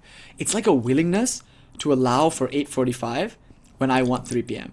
It's like a trust that somehow I won't be cold in a really bad way. I might be uncomfortable cold though, I have to admit. And I won't be really in danger, although it might feel like it. And that's why I want to say that I can only speak to the male experience of doing this. Because maybe you shouldn't jump into, I get that. But again, this sounds to me, and I don't want to say this because again, I can only speak from this point of view. But it sounds to me like the same kind of narrative of fear around but be practical kind of thing. Because in India, it's not just men who do this, they're sannyasinis. And I don't know, to talk about that, go talk to them, of course, they will tell you how to do it. And I just remember in Tarapet, how most of the sadhus there were men sitting by themselves or in small groups. But then I saw that group of Bhairavis. Some big number of Bhairavis, all in red, sitting together, all women. And I was like, wow, there's strength in numbers. And here's a group of people who all together decided to fuck off together and form their own society, which maybe is a problem, but I don't think so, because it's they all have shared values of Sangha. It's just beautiful. I was like, there are ways to do it. There are ways that people are doing it all the time. And the reason why they're doing it is by no ingenuity of their own, but because maybe, just maybe, God exists. Or I prefer this claim. Fuck God, I don't know about that, but there's something innate to the human spirit, some ingenuity, some perseverance, some tenacity that has meant that everyone in your bloodline, biologically speaking, somehow made it up the mountain, somehow woke up at 4:30, somehow managed to get this job and walk up the mountain and not get eaten by coyotes and befriend the coyotes and come, every sense of that word. Someone somewhere fucking did it, and they will never be able to explain how they did it, because the strength comes in the moments when we don't even know how to call for it. That's why I don't know about God or prayer, because I wouldn't know what to ask even if she was standing before me and asking for my prayer. What will I ask her? I can only ask this: Mother, make me a sadhu. Give me renunciation. That's the only thing I can ask. Because the moment I say, give me renunciation, I'm finally opening myself up to what I really want, but I myself don't and can't know. That's beautiful. I didn't know that. That's a beautiful. Terence McKenna said, hurl yourself into the abyss, only discover it's a feather bed. And that's what it is, right? It's it's more thrilling to land on a feather bed, having fallen through the abyss, than it is to purchase one and go to bed on one, in the comfort of my crypt, which I call a home. The sky thy roof, the grass thy bed, and food whatever chance may bring. Have thee no home, friend. What home can hold thee? And this is what, painfully again and again, I just have to, come back to. There is no religion without renunciation. And I think that's just it. This is not for us. Really, at the highest levels. And I rave about this sometimes. I gave a 9-hour lecture on Swamiji, and many people were like, is he okay? No, I'm not. I'm not. And neither are any of you. Neither is any of this. Let the dead bury their dead. This is the message, actually. It's the message that Buddha gave us, that Sri Ramakrishna gave us. It's the message that Jesus gave us. Most of all, it's the message that Jesus gave us. That should mean the most to you. Like, your prophet was the paragon of renunciation above all. And that motherfucker didn't even grow up in India. And I want to reject all claims that he went to India. Because if he did, then he just caught our disease, which could be our idiosyncrasy. But the fact that every other avatar is Indian. So like, okay, the renunciation, okay, who gives a fuck? But this guy wasn't, right? He was... Probably not. And I hope that he was not, because at least that's a test case to show you that it's more universal than just India. It's like, okay, if I was an avatar, why would I incarnate anywhere else but in India? In India, even fools will be worshipped as God. In America, in Europe, in the Middle East, everywhere else in the world, if God himself incarnates, you crucify him. So, I don't know. They're learning to do that in India. But the point is, like, I can see why God doesn't incarnate anywhere else but in India. You know, like everywhere else, a Yelp review, it's pretty bad. But this one guy, Jesus, who you all claim is God, why don't you listen to him? Why am I not listening to him? Why aren't we listening to him? He's a monk teaching other people to be monks. Let the dead bury their dead. What part of that was not clear? And like now I'm realizing, I'm like, oh fuck, it's like really like, it's like at this level of religion, it's like spirituality, it's like really literally true, but it's so literally true that it doesn't actually require that you give up your house or your spouse or your mouse, or it might. And I think it's wonderful when it does, because then there's no room for deception. But even then, in the midst of a house and the spouse and the mouse, which is also Providence, by the way, like in the midst of all of that, what we have to give up though is 3 p.m. Right? We have to 6-7 our lives. Like that I think we cannot compromise on. That inside there must be such a fire of renunciation. And I once read a line in that Life of Swami Vivekananda book. It stayed with me for the rest of my life. When I first read it, I couldn't unread it. And it was this. Swami Vivekananda, about him leaving the lecture bureau, it said of him that he had a sannyasin's instinct for sounding out the true value of things. That like hit me like a ton of bricks. It explained the like language around impermanence. It's not that impermanence meant unreal. It meant that maybe not that fulfilling or valuable. That was one thing. As a young mind, that was helpful. But more importantly, I like this sannyasin's instinct for sounding out the true value of things. That's it. Like we looked at the world, and there's a Hosier lyric here, and by God, it wasn't for us. Right, the Jackie and Wilson song, great song. And there he's just like, it's really like there's like a sadhu bhava. We tried the world, but by God, it wasn't for us. It was like, maybe it's for somebody. I don't have to criticize it. I don't have to say like, oh, renunciation is the one true way. I can't do that after having just given a 3-hour lecture on not making absolute claims. So I'm making an absolute claim now, but only from this point of view. That like, we have to have renunciation, but that's not absolute. That's where it's crazy. It's like the renunciation that Thakur is teaching, he's teaching as a householder who lives in a house that was given to him by the temple. He gets a salary, and he has a wife. And in one sense, he has a child. Swami Brahmananda. like notice, like the renunciation that Sri Ramakrishna is talking about is real renunciation. Not a color cloth, although that could be included. It's something deeper, right? It's like the kind of renunciation that doesn't impose itself on anyone or anything. It's not like, oh, my religion alone is true. To renounce that is renunciation. Because the only way you can renounce that is if you just rubbish, if you just 6-7 3 p.m. That's the dharma, you know. You have to 6-7 3 p.m. And what is Kali but the ultimate symbol for 6-7ing everything? You know? That liminality. That's the liminality of the sadhu. Not living in the smashan necessarily, but having smashanified everything. And sometimes it's grace that everything is smashanified on its own. But the sadhana that we do, and I'm learning more and more. I joked about this in Michigan, didn't I? Like when we were sitting and starting the Homa, those of you who were doing the Homa, remember I said, I'm like, you know what this sadhana is, you guys? And it's uncanny because I think I'm right. And I think the Indian uncles are right. Be careful what you wish for in one sense, because Swamiji warned us, when Kali comes, do we really want to see her? In other words, how will we feel when all our structures are crumbling? And I realize now, having built new ones in the last 8 years, having in the previous 8 years left all of them to be a sannyasin, I found myself back in like this 8 years later, and I'm like, by mother's grace, a new ride comes further down the road before I get into any real trouble. And it's like, how will we feel when any structure, there's so many structures in my life I inadvertently started to take comfort in. And they're all internal, you know, they never have to be external. But how much better when they're external? It's like, how do we feel when they're being taken away, torn down? And I realize ecstatic, joyful. I feel more myself than I have in a long time. And I think that's because there's more room to dance, as it were. Because the subtle clinging to these things, Ma will very, very helpfully and very graciously show. So if there's a sadhana, it's an intense sadhana. Like I was joking in Michigan, maybe it's like we're getting really good at curses, but we only have one target for the curse, this one. And in some way, shape, or form, we need to fucking kill this one. And like, that's why some of you are like, you're so scared on the internet because it looks like I'm dangerous. I am, but I think only to myself. And I think, and that's really dangerous, because the moment I kill this one, the moment I do that, it challenges all the structures that everyone else clings to. That's why the sadhu must be liminal, because their very being is an invitation to a kind of madness that is so alluring that you cannot quite forget it once you've seen it.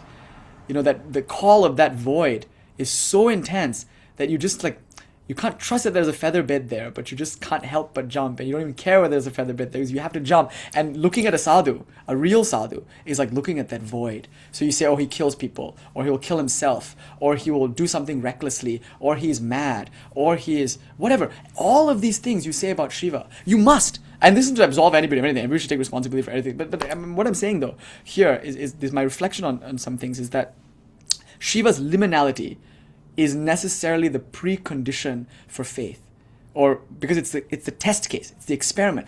How can we know that God exists if we don't test her? And what is the life of a sadhu but a scientific experiment? And that's the whole thing that Swamiji and Ramakrishna are pointing to. It's like religious life in India is not about belief. It's about experimentation, and it's about experience and knowledge that comes from the experience. And now we have enough experience as a culture. I think globally that's true, but definitely in India. And maybe in your own lives, who can deny this? You have enough experience in your own life from your own experiments to come to this conclusion. That's why Gandhi's book was Stories of My Experiments with Truth. I told you a story from today. That's just today. Now look at your own lives and see your whole life. Haven't you seen by now enough evidence to come to this conclusion? Fuck it. Let the dead bury their dead. Right? Like, what can they do actually? And I was thinking about this the other night. I put too much ghee and the fire flared, and I thought of maybe going back. And then I realized how many people were burnt for doing this, you know?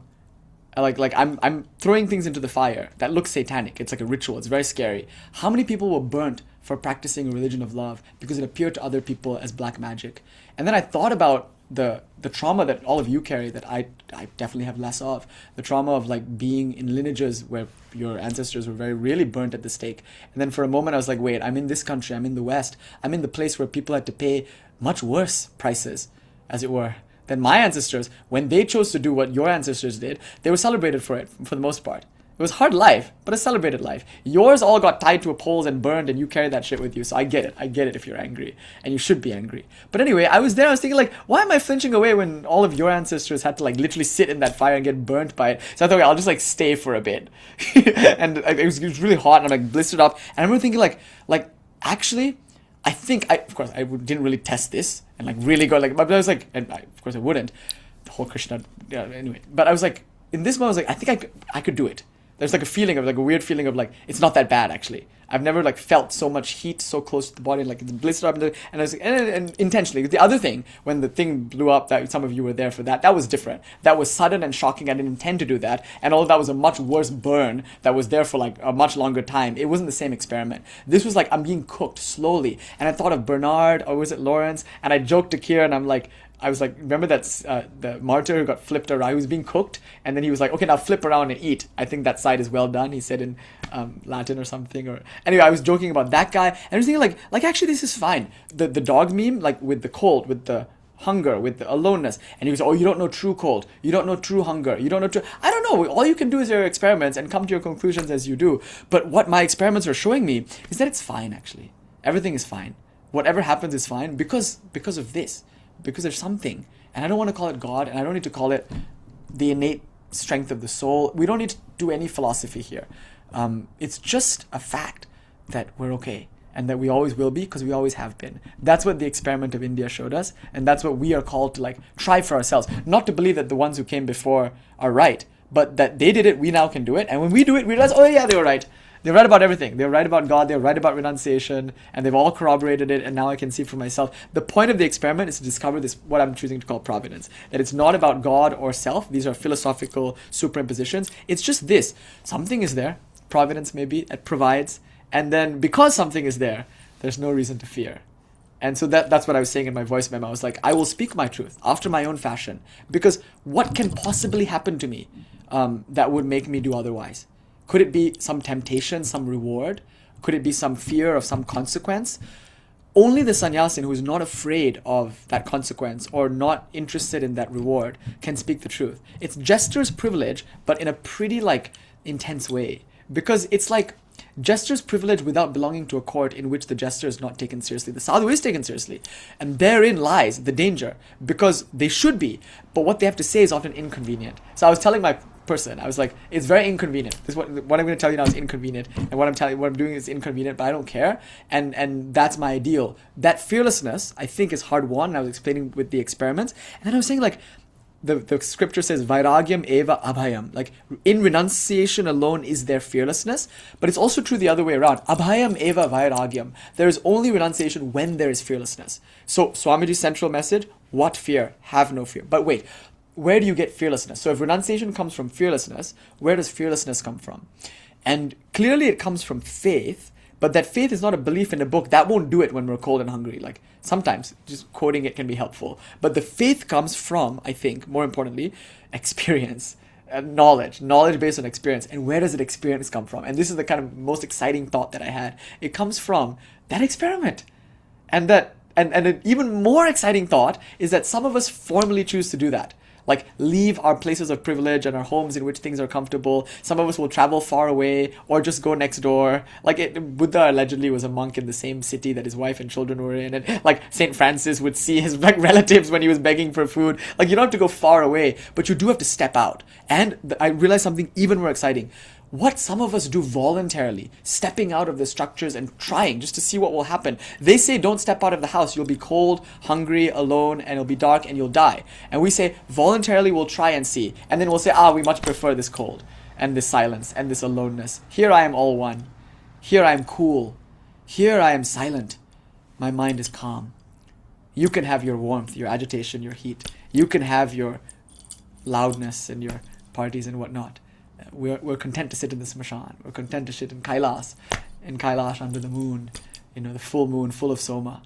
Leave us to that, and we'll leave you to your thing. No judgment. Everyone will enjoy what they want to enjoy. That kind of thing, But some people do it voluntarily, right?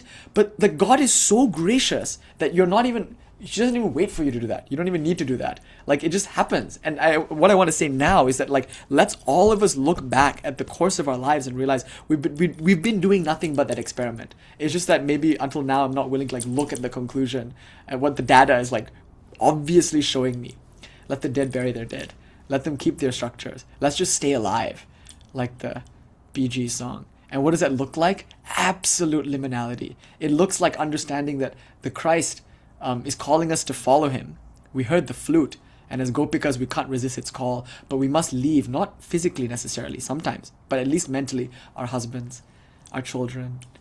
We must leave our dishes in the sink, as it were, and run into the forest when we hear the flute. It means we must follow the Christ, knowing full well that the foxes even have their holes, but the Son of Man has nowhere to lay his head. And that uncertainty, that abyss, is the aliveness that we crave, and it's the aliveness that we fear. So we have to crucify it, right? That's the point. That's our only way of dealing with it until we're up, until it's our turn. So I think what the human condition is we crucify things until it's time for us to get up. And that's Kali's play. She's there in the crucifying, she's there in the crucified, and the whole thing is this mad gardener just ripping up the landscaping for no other reason than because he just wants to see what will happen. He's not even interested in making a nice garden.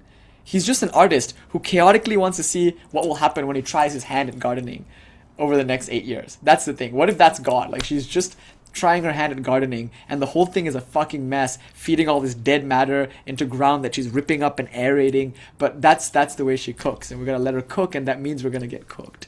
And that's what sadhu means. Sadhu means well cooked. So we are well cooked when life has cooked us so much that we're ripe enough to just not need any structure. And the structures are there. We don't reject them either. But again, it's so important, I think, that we trust in Providence and that we don't fuss about whether it's God or self. Ultimately, it's both. And whether we're Swami Brahmananda taking a more personalist approach or Vivekananda taking a more impersonalist approach, you can't get around being a sadhu. At the end of the day, whether it's God or self, the fact is there's a certainty, there's a trust, not based on a scripture necessarily, but based on an experiment with repeated results proving certainty. So the knowledge from the experiment gives us that certainty, right? And that certainty leads to faith, that love, because we've come to love that mother who has provided for us better than any other mother. And we recognize it in the mother cat. So when the mother cat is feeding her kitten, we say, oh my God, just like that, I am being fed. Just that naturally. Just the way the sparrows are being fed. Just the way the lily is being adorned. Just like that, effortlessly I'm being fed. How can we resist love for that,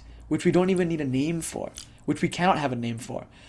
And then with that love, absorbed in that certainty and that love, like only a child knows, where can there be any fear? And then we don't drown anymore. Then even when put in the ocean, like a baby who fully trusts in Providence, we just weirdly swim.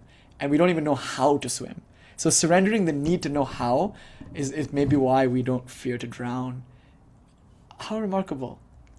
And I think that's the core teaching of Ramakrishna. And this is what Holy Mother said. It's not the harmony of all religions. It's not the balance of the one and the many. It's just renunciation, which brings me, I think, to the real answer to the question. Should I have one mantra or many mantras? Again, you're asking for certainty. Renounce that shit. Let the dead bury their dead. Should I worship this God or that God? Again, you're acting as if you know or that you can know. Renounce that shit.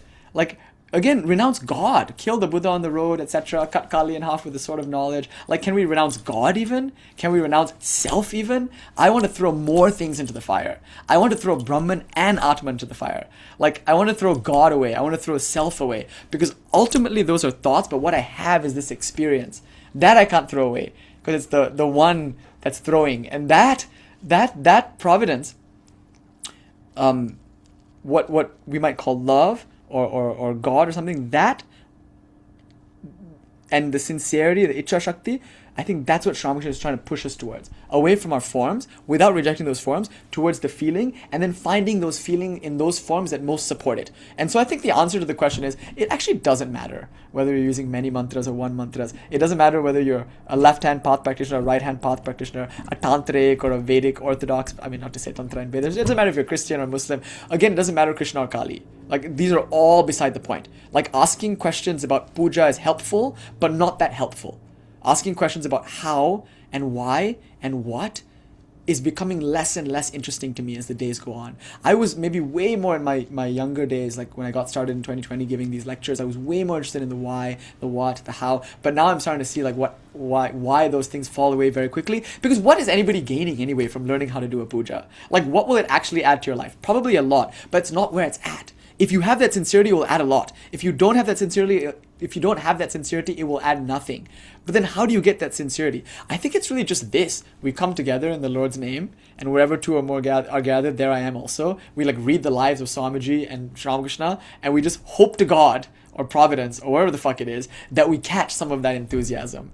Maybe that's all that the lineage is teaching. Just this crazy, mad, reckless enthusiasm for God, which rubbishes all such questions as one mantra or many mantras, one deity or many deities. Which deity should I worship? It doesn't matter. It could never matter.